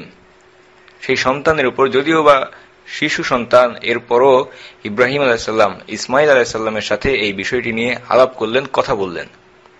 ইব্রাহিম আলাইহিস সালাম তার সন্তানকে শিশু হিসেবে মূল্যায়ন করেননি, বরং একজন পরিণত মানুষকে যেভাবে তার ইচ্ছা অনিচ্ছাকে প্রাধান্য দেওয়া হয়, ঠিক সেভাবে ইব্রাহিম আলাইহিস সালাম ইসমাইল আলাইহিস সালামকে মূল্যায়ন করলেন। ইব্রাহিম আলাইহিস সালাম তার সন্তানকে বললেন, لما بلغ معه السعي قال يا بني إني أرى في المنام أني أذبحك فانظر ماذا ترى। হে ইসমাইল, আমি তো স্বপ্নে দেখলাম তোমাকে কুরবানি করতে, এখন তোমার কি ইচ্ছা, তোমার কি মনে হয়, তোমার কি অভিমত? ইসমাইল আলাইহিস সালাম তিনি যে উত্তর দিয়েছিলেন, তিনি যে জবাব দিয়েছিলেন, সুবহানাল্লাহ, এর মাধ্যমে ইসমাইল আলাইহিস সালামের মানসিকতাটি আমাদের সামনে অসাধারণভাবে ফুটে উঠেছে। এবং পিতামাতার ইচ্ছার প্রতি সন্তানের মানসিকতা কেমন হওয়া উচিত, এটাও আমরা শিখতে পাই ইসমাইল আলাইহিস সালামের উত্তর থেকে। বর্তমান সমাজ ব্যবস্থায় আমরা দেখতে পাই সন্তানরা পিতামাতার প্রতি কোনো দায়িত্ব, কর্তব্য পালন করাকে কিছু মনেই করে না। পিতামাতার প্রতি কোনো দায়িত্ব কিংবা কর্তব্য তারা পালন করে না, পিতামাতাকে কোনো অধিকারও দেওয়া হয় না। বর্তমানে এই মানবরচিত আইনের অধীনে যে সমাজ, যে রাষ্ট্র চলছে, সেখানে সব ধরনের মানুষদেরকে অধিকার দেওয়া হয়, এমনকি বিকৃত রুচির মানুষদেরকেও বিভিন্ন রকম রাষ্ট্রীয় সামাজিক অধিকার দেওয়া হয়, সংখ্যালঘুদেরকে বিভিন্ন রকম অধিকার দেওয়া হয়। কিন্তু একমাত্র অধিকার বঞ্চিত মানুষ হচ্ছে পিতামাতা। আইনগতভাবে আপনার সন্তান যখন 18 বছরের বেশি হয়ে যাবে, তখন আইনগতভাবে আপনি সন্তানের উপরে কোনো কিছু দাবি করতে পারবেন না।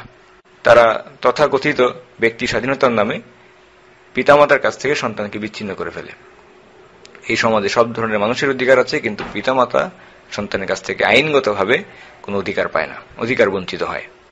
ইসমাইল আলাইহিস সালাম পিতার ইচ্ছাকে জানার পর তিনি বললেন, قال يا أبت افعل ما تؤمر ستجدني إن شاء الله من الصابرين। হে আমার পিতা, আপনাকে যে আদেশ করা হয়েছে আপনি সেই আদেশকে বাস্তবায়িত করুন এবং অবিলম্বে সেই আদেশকে আপনি কার্যকর করুন। আপনাকে যে আদেশ করা হয়েছে আপনি সেটাকে কার্যকর করুন, ইনশাআল্লাহ, আল্লাহ চাহেন তো আপনি আমাকে সবরকারীদের মধ্যেই পাবেন। একজন মানুষের সবচেয়ে প্রিয় বস্তু সেটা হচ্ছে তার নিজের জীবন।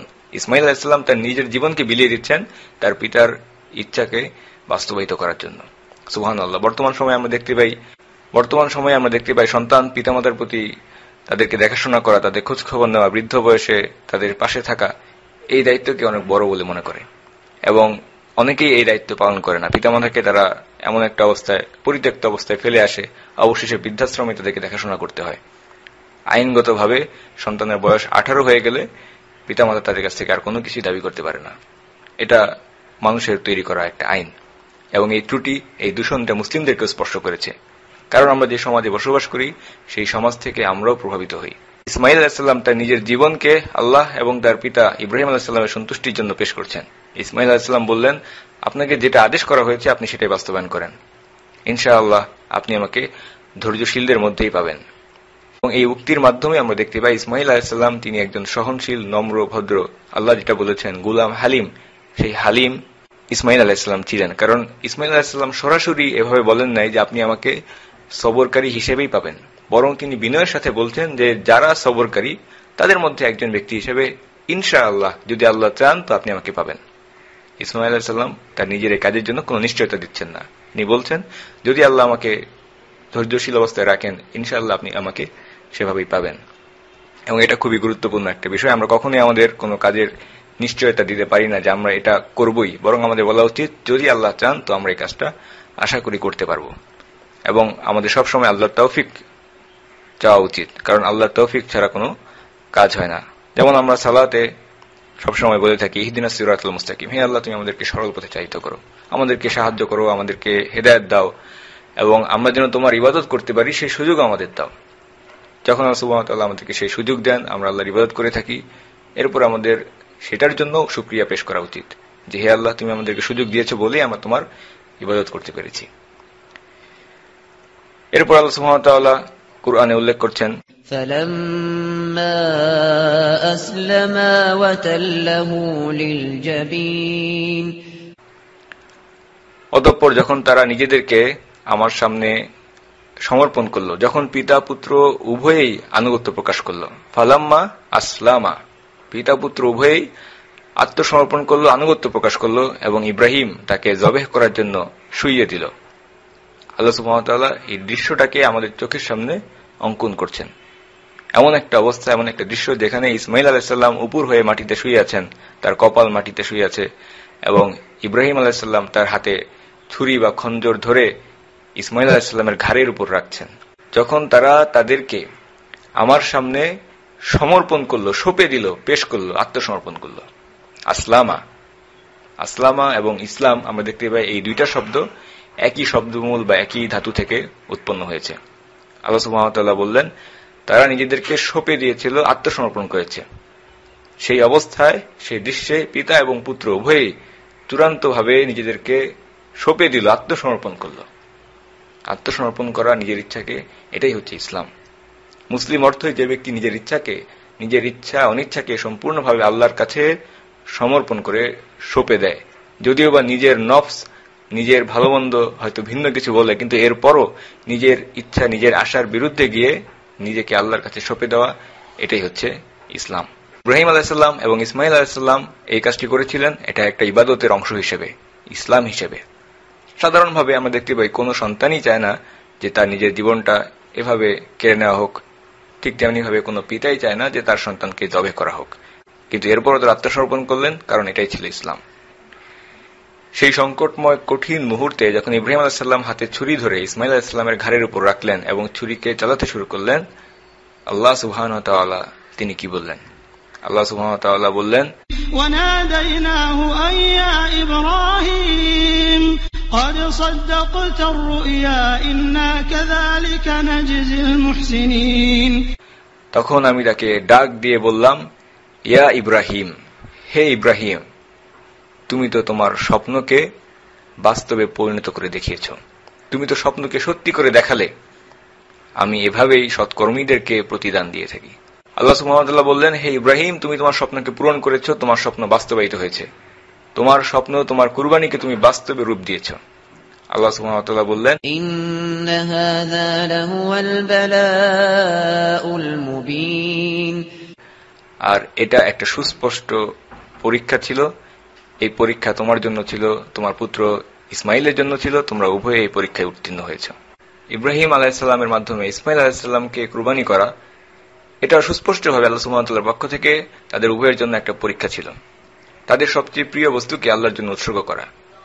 ইব্রাহিম আলাইহিস সালাম 80 বছরের বয়সে যখন উপনীত হলেন, সেই রকম বয়সে যখন তিনি সন্তান লাভ করলেন, এবং সেই সন্তান আবার যখন চলাফেরা করার মতো বয়সে উপনীত হলো, সন্তানের প্রতি তার ভালোবাসাটা আরো গভীর হলো, সেই রকম অবস্থায় সন্তানকে আল্লাহর উদ্দেশ্যে কুরবানি করে দেওয়া কত বড় একটা পরীক্ষা ছিল। আল্লাহ সুবহানাহু ওয়া তাআলা এটাই চেয়েছিলেন যে তার সবচেয়ে প্রিয় বস্তুকে তিনি আল্লাহর জন্য কুরবানি করতে পারেন কিনা। ইসমাইল আলাইহিস সালামের রক্ত, মাংস বা জীবন এর কোনো প্রয়োজন আল্লাহ সুবহানাহু ওয়া তাআলার ছিল না। আল্লাহ সুবহানাহু ওয়া তাআলা দেখতে চেয়েছেন তাদের মানসিক অবস্থাকে, তারা কিভাবে নিজেদেরকে আল্লাহর কাছে সমর্পণ করে দেন। আল্লাহ সুবহানাহু ওয়া তাআলা বললেন, আর এটা ছিল একটা সুস্পষ্ট পরীক্ষা, এবং আমি তাকে উদ্ধার করেছি, তাকে মুক্ত করেছি একটা বৃহৎ ত্যাগ স্বীকারের মাধ্যমে। আল্লাহ সুবহানাহু ওয়া তাআলার তরফ থেকে এটা ছিল তাদের জন্য পরীক্ষা, এবং এই পরীক্ষায় আল্লাহ সুবহানাহু ওয়া তাআলা তাদের উভয়কে উত্তীর্ণ করেছেন, তারা উভয়ে পাশ করেছেন। অতঃপর আল্লাহ সুবহানাহু ওয়া তাআলা ইব্রাহিম আলাইহিস সালামকে একটি দুম্বা বা একটি ভেড়া দিয়ে পুরস্কৃত করলেন। এবং এই কাজের পরিণতির দিকে যদি আমরা দেখি, ইব্রাহিম আলাইহিস সালাম যে কাজটি করেছেন, সেই কাজের সম্মান হিসেবে সেই কাজকে ধারাবাহিক করে দিয়ে আল্লাহ সুবহানাহু ওয়া তাআলা তাকে পুরস্কৃত করলেন, সম্মানিত করলেন। এবং ইব্রাহিম আলাইহিস সালামের সুন্নত হিসেবে এখনো পর্যন্ত মুসলিমরা সারা বিশ্বে প্রত্যেক ঈদ উল আজহায় এবং হজের শেষে কুরবানি করেন, এবং এই কুরবানি করাকে আল্লাহ সুবহানাহু ওয়া তাআলা বাধ্যতামূলক করে দিয়েছেন। ইব্রাহিম আলাইহিস সালাম সম্পর্কে আল্লাহ সুবহানাহু ওয়া তাআলা আরো বলছেন, وَتَرَكْنَا عَلَيْهِ فِي الْآخِرِينَ سَلَامٌ عَلَى إِبْرَاهِيمَ, আর তার জন্য তার পরবর্তী প্রজন্মের কাছে আমি সালাম রেখে দিলাম। আমি তার জন্য এই বিষয়টা তার পরবর্তী বংশদের মধ্যে রেখে দিয়েছি যে ইব্রাহিমের উপরে সালাম বর্ষিত হোক। সালামুন আলা ইব্রাহিম, ইব্রাহিমের উপরে সালাম। এই ঘটনার পরে আল্লাহ সুবহানাহু ওয়া তাআলা বলছেন যে তিনি তার পরবর্তী বংশধরদের মধ্যে ইব্রাহিমের জন্য সালাম রেখে দিয়েছেন। এর অর্থ কিভাবে ইব্রাহিম আলাইহিস সালামের উপরে সালাম থাকতে পারে তার পরবর্তী বংশধরদের মধ্যে?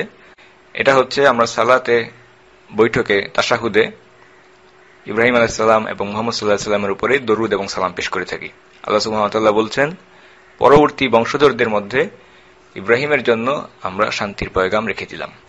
প্রত্যেক দিন 5 ওয়াক্ত সালাতে সারা বিশ্বের লক্ষ লক্ষ মুমিন নারী এবং পুরুষ তারা আল্লাহর কাছে ইব্রাহিম আলাইহিস সালামের জন্য দোয়া করে থাকেন এবং তার কাছে এবং ইব্রাহিম আলাইহিস সালামের উপরে সালাম পেশ করে থাকেন। ইব্রাহিম আলাইহিস সালাম ইসমাইল আলাইহিস সালামের সাথে দেখা করতে এসেছিলেন।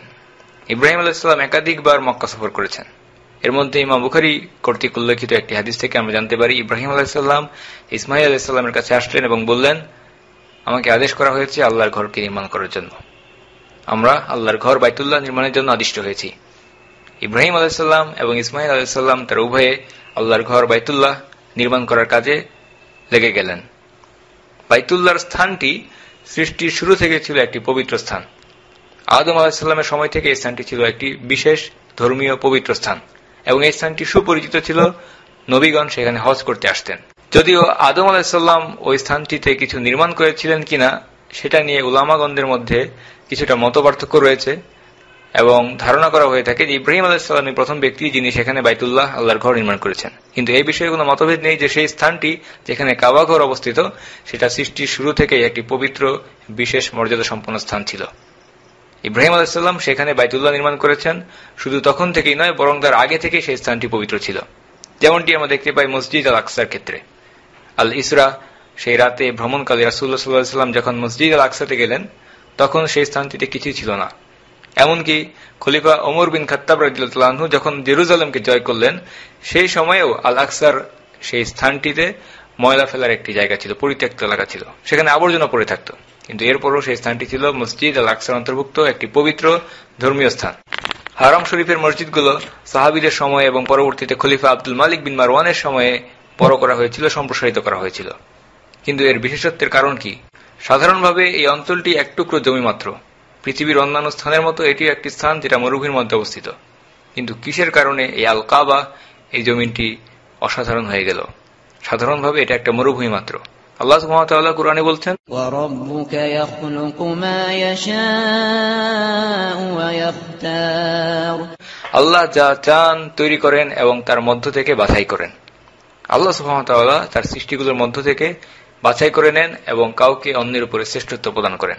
আল্লাহ সুবহানাহু ওয়া তাআলা ভালোকে বাছাই করেন, মন্দকেও বাছাই করেন, এবং ভালো মন্দ উভয়ের মাঝখানে যা আছে সেগুলোকেও আল্লাহ সুবহানাহু ওয়া তাআলা বাছাই করেন। আল্লাহ সুবহানাহু ওয়া তাআলা সপ্তাহের 7টি দিনকে সৃষ্টি করেছেন এবং এর মধ্যে শুক্রবারকে বাকি দিনগুলোর উপরে জুমার দিনকে আল্লাহ সুবহানাহু ওয়া তাআলা শ্রেষ্ঠত্ব প্রদান করেছেন। একইভাবে আল্লাহ সুবহানাহু ওয়া তাআলা সারা বছরের সমস্ত দিনগুলোর মধ্যে 2 ঈদের দিন, ঈদ উল ফিতর এবং ঈদ উল আজহাকে শ্রেষ্ঠত্ব দান করেছেন। আল্লাহ সুবহানাহু ওয়া তাআলা মাসগুলোকে তৈরি করেছেন এবং সমস্ত মাসের মধ্যে আল্লাহ সুবহানাহু ওয়া তাআলা রমাদানকে পবিত্র বরকতময় মাস বলে শ্রেষ্ঠত্ব দিয়েছেন। আল্লাহ সুবহানাহু ওয়া তাআলা বছরের দিনগুলোকে তৈরি করেছেন এবং যুলহিজ্জার 10 দিনকে আল্লাহ সুবহানাহু ওয়া তাআলা সবচেয়ে বেশি ফজিলতপূর্ণ বলে আমাদেরকে জানিয়ে দিয়েছেন। একইভাবে সমস্ত রাতগুলোকে আল্লাহ সুবহানাহু ওয়া তাআলা সৃষ্টি করেছেন এবং রমাদানের শেষ রাতগুলো, শেষ দশকের রাতগুলোকে আল্লাহ সুবহানাহু ওয়া তাআলা সবার ঊর্ধ্বে শ্রেষ্ঠত্ব দান করেছেন এবং সমস্ত রাতের মধ্যে আল্লাহ সুবহানাহু ওয়া তাআলা লাইলাতুল কদরকে বিশেষ মর্যাদা দান করেছেন। একইভাবে আল্লাহ সুবহানাহু ওয়া তাআলা এই সমস্ত পৃথিবীকে, সমস্ত জমিনকে সৃষ্টি করেছেন এবং সেই জমিনের মধ্যে মক্কা, মদিনা এবং বাইতুল মাকদিসকে বিশেষত্ব দান করেছেন, শ্রেষ্ঠত্ব দান করেছেন। যেভাবে আল্লাহ সুবহানাহু ওয়া তাআলা সমগ্র মানব জাতির মধ্যে রাসূলুল্লাহ সাল্লাল্লাহু আলাইহি সাল্লামকে শ্রেষ্ঠত্ব দান করেছেন। আল্লাহ যা চান তৈরি করেন এবং তার মধ্য থেকে বাছাই করেন।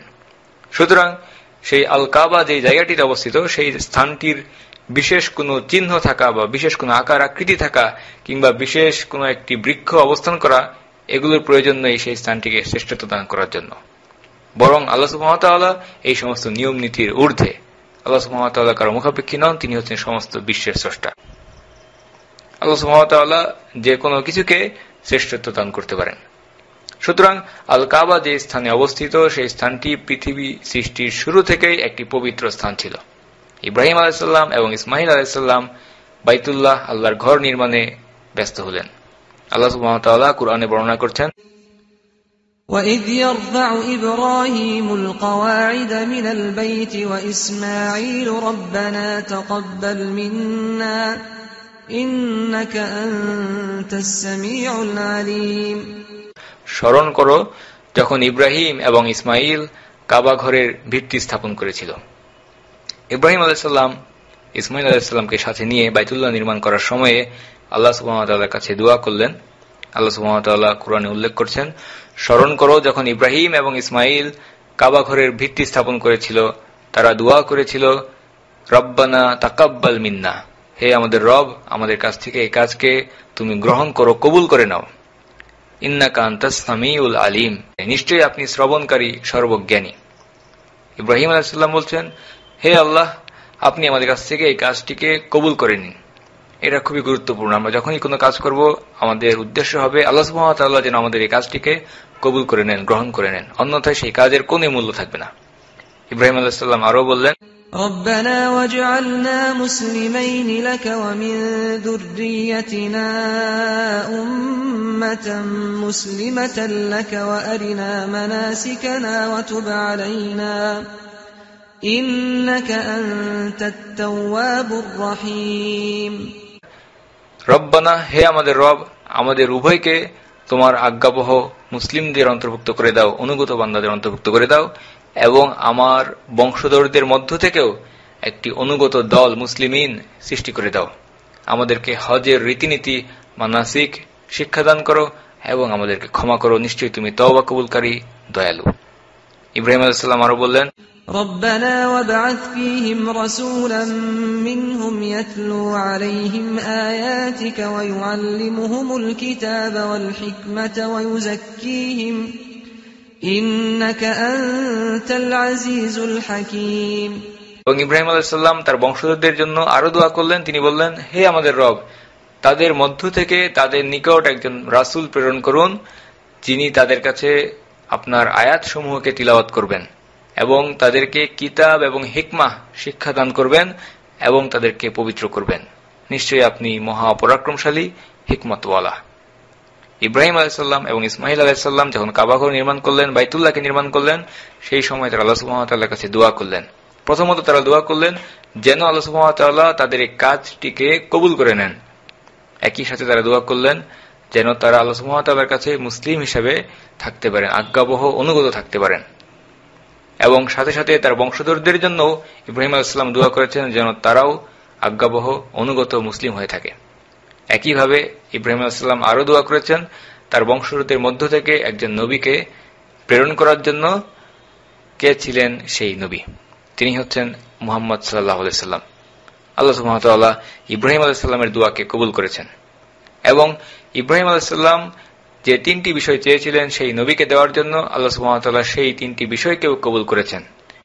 তিনি লোকেদের নিকট আপনার আয়াত, আপনার বাণীকে পাঠ করে শোনাবেন, অর্থাৎ কুরআন। ইব্রাহিম আলাইহিস সালাম আরো দোয়া করেছিলেন ইউআল্লিমুহুমুল কিতাবা ওয়াল হিকমাহ, তিনি তাদেরকে কিতাব এবং হিকমা শিক্ষাদান করবেন, জ্ঞান এবং হিকমা শিক্ষা দিবেন। এবং সেই হিকমা কি? সেই হিকমা হচ্ছে আল্লাহ রাসূল সাল্লাল্লাহু আলাইহি ওয়াসাল্লামের সুন্নাত, তার রেখে যাওয়া আদর্শ। ওয়া ইউযাক্কিহিম, তিনি তাদেরকে পবিত্র এবং বিশুদ্ধ করবেন, তাজকিয়া। রাসূলুল্লাহ সাল্লাল্লাহু আলাইহি ওয়াসাল্লাম তিনি আমাদেরকে বিশুদ্ধ করবেন, তাজকিয়া করবেন। রাসূলুল্লাহ সাল্লাল্লাহু আলাইহি ওয়াসাল্লামের পদাঙ্ক অনুসরণ করা, তার জীবনকে আমাদের জীবনে প্রতিষ্ঠিত করা, জীবনীকে অনুসরণ করা, এটা আমাদের জন্য শুদ্ধি অর্জনের পথ, আমাদেরকে নিজেদের কাছ থেকে ত্রুটিমুক্ত বিশুদ্ধ করার পথ। এটা হচ্ছে আল্লাহ রাসূল সাল্লাল্লাহু আলাইহি ওয়াসাল্লামকে অনুসরণ করা। কারণ আপনি যদি রাসূলুল্লাহ সাল্লাল্লাহু আলাইহি ওয়াসাল্লামের জীবনের দিকে, তার দাওয়ার দিকে লক্ষ্য করেন, আপনি দেখতে পারবেন রাসূলুল্লাহ সাল্লাল্লাহু আলাইহি ওয়াসাল্লাম তার দাওয়াতের কাজকে শুরু করেছেন এমন কিছু মানুষদেরকে সাথে নিয়ে যাদের অন্তর ছিল পাথরের মতো কঠোর, কিন্তু শেষ পর্যন্ত আল্লাহ রাসূল সাল্লাল্লাহু আলাইহি ওয়াসাল্লাম সেই মানুষগুলোকে এমনভাবে সংশোধিত করলেন, এমনভাবে তাদেরকে বিশুদ্ধ করলেন, তারা হয়ে গেল পৃথিবীর শুরু থেকে কিয়ামত পর্যন্ত বসবাসকারী সমস্ত জাতির মধ্যে শ্রেষ্ঠ জাতি, সাহাবা রাদিয়াল্লাহু আনহুম। আল্লাহ সুবহানাহু ওয়া তাআলা ইব্রাহিম আলাইহিস সালামের দোয়াকে কবুল করেছেন এবং তার দোয়া কবুল করে তিনি মুহাম্মদ সাল্লাল্লাহু আলাইহি ওয়াসাল্লামকে প্রেরণ করেছেন এবং তার উম্মাহকে সৃষ্টি করেছেন। ইব্রাহিম আলাইহিস সালামের গুণাবলী। আমরা ইব্রাহিম আলাইহিস সালামের আলোচনা শেষ করব তার কিছু গুণাবলীর কথা উল্লেখ করে। ইব্রাহিম আলাইহিস সালাম তিনি ছিলেন উলুল আজম মিনার রাসূল, উলুল আজম এর অন্তর্ভুক্ত। রাসূলদের মধ্যে যারা পাঁচজন শ্রেষ্ঠ তাদের মধ্যে অন্যতম হচ্ছেন ইব্রাহিম আলাইহিস সালাম। সেই পাঁচজন হচ্ছেন মুহাম্মদ সাল্লাল্লাহু আলাইহি সাল্লাম, ইব্রাহিম, মূসা, ঈসা এবং নূহ আলাইহিমুস সালাম। ইবনে কাসির রাহিমাহুল্লাহ তিনি বলেছেন রাসূলুল্লাহ সাল্লাল্লাহু আলাইহি সাল্লামের পর দ্বিতীয় শ্রেষ্ঠ ব্যক্তি হচ্ছেন ইব্রাহিম আলাইহিস সালাম। ইব্রাহিম আলাইহিস সালামকে আল্লাহ সুবহানাহু ওয়া তাআলা সমগ্র কুরআনে ৭৩ বার ২৫টি ভিন্ন স্থানে ২৫টি সূরাতে আল্লাহ সুবহানাহু ওয়া তাআলা উল্লেখ করেছেন। ইব্রাহিম আলাইহিস সালাম হচ্ছেন সেই ব্যক্তি যাকে কুরআনে আল্লাহ সুবহানাহু ওয়া তাআলা খলিলুল্লাহ, আল্লাহর বন্ধু বলে সম্বোধন করেছেন। আল্লাহ সুবহানাহু ওয়া তাআলা ইব্রাহিম আলাইহিস সালামকে তার বন্ধু বলে আখ্যায়িত করেছেন।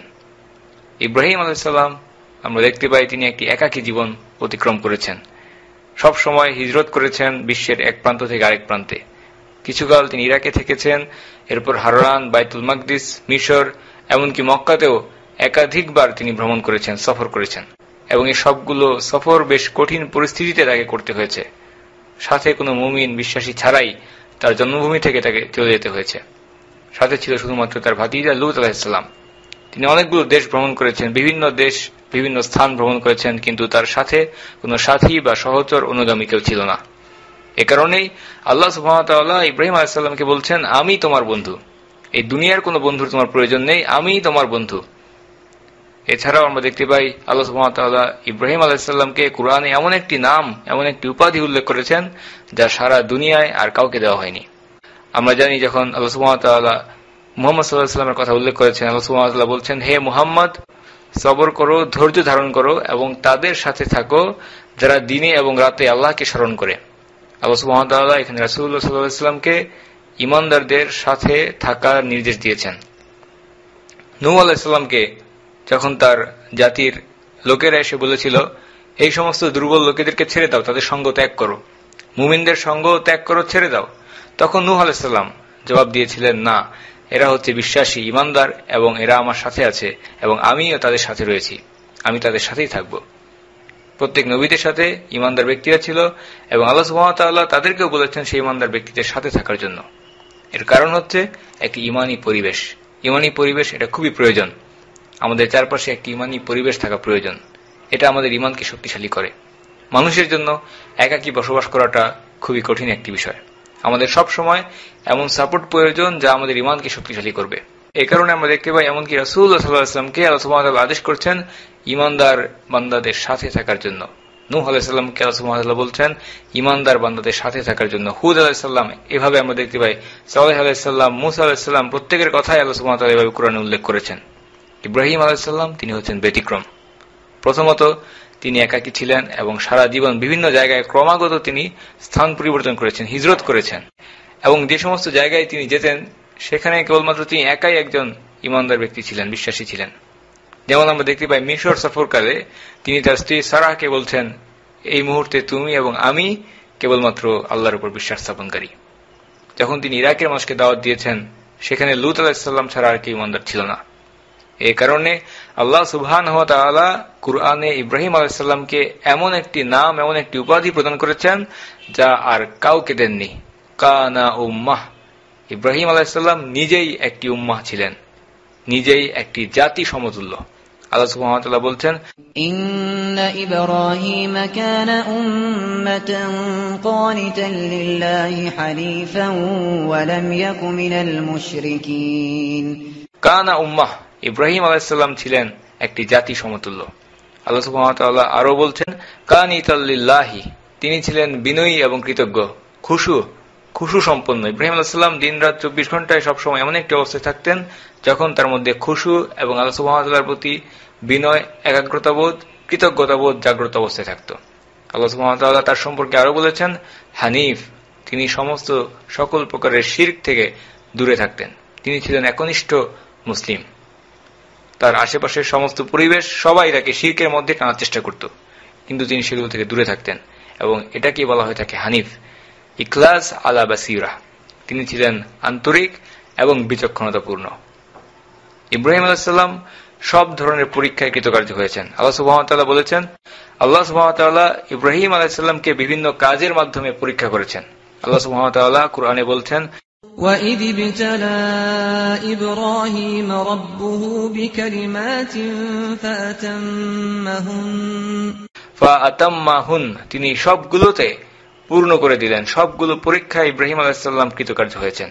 আল্লাহ সুবহানাহু ওয়া তাআলা কুরআনে বলছেন, وَإِبْرَاهِيمَ الَّذِي وَفَّى, وَإِبْرَاهِيمَ الَّذِي وَفَّى, ইব্রাহিম সবগুলো পরীক্ষায় কৃতকার্য হয়েছে, সফল হয়েছে। আল্লাহ সুবহানাহু ওয়া তাআলা ইব্রাহিম আলাইহিস সালামের কাছ থেকে যা কিছু চেয়েছিলেন তিনি সবগুলো পরীক্ষা পরিপূর্ণভাবে সম্পন্ন করেছেন। ইব্রাহিম আলাইহিস সালাম সম্পর্কে আল্লাহ সুবহানাহু ওয়া তাআলা আরো বলেছেন, قَالَ إِنِّي جَاعِلُكَ لِلنَّاسِ إِمَامًا, আমি তোমাকে মানব জাতির নেতা বানাবো। ইব্রাহিম আলাইহিস সালাম এমন একজন ব্যক্তি যিনি হবেন সমস্ত মানব জাতির জন্য অনুসরণীয়। আল্লাহ সুবহানাহু ওয়া তাআলা ইব্রাহিম আলাইহিস সালাম সম্পর্কে আরো বলছেন, وَجَعَلْنَا فِي ذُرِّيَّتِهِ النُّبُوَّةَ وَالْكِتَابَ, وَجَعَلْنَا فِي ذُرِّيَّةِ النُّبُوَّةِ, তার বংশধরদের মধ্যে আমি নবুয়তকে সংরক্ষণ করলাম। আমি তার পরের সকল নবীকে তার বংশে প্রেরণ করব। আল্লাহ সুবহানাহু ওয়া তাআলা পরবর্তীতে সমস্ত আম্বিয়া এবং রাসূল যারা ইব্রাহিম আলাইহিস সালামের পরবর্তীতে এসেছেন তারা সকলেই ছিলেন ইব্রাহিম আলাইহিস সালামের বংশধর। এই কারণেই আমরা ইব্রাহিম আলাইহিস সালামকে বলে থাকি তিনি হচ্ছেন আবুল আম্বিয়া, নবীদের পিতা। এটাই ছিল সাইয়েদনা ইব্রাহিম আলাইহিস সালামের আলোচনা। পরবর্তী আলোচনায় আমরা চলে যাব সাইয়েদনা লূত আলাইহিস সালামের।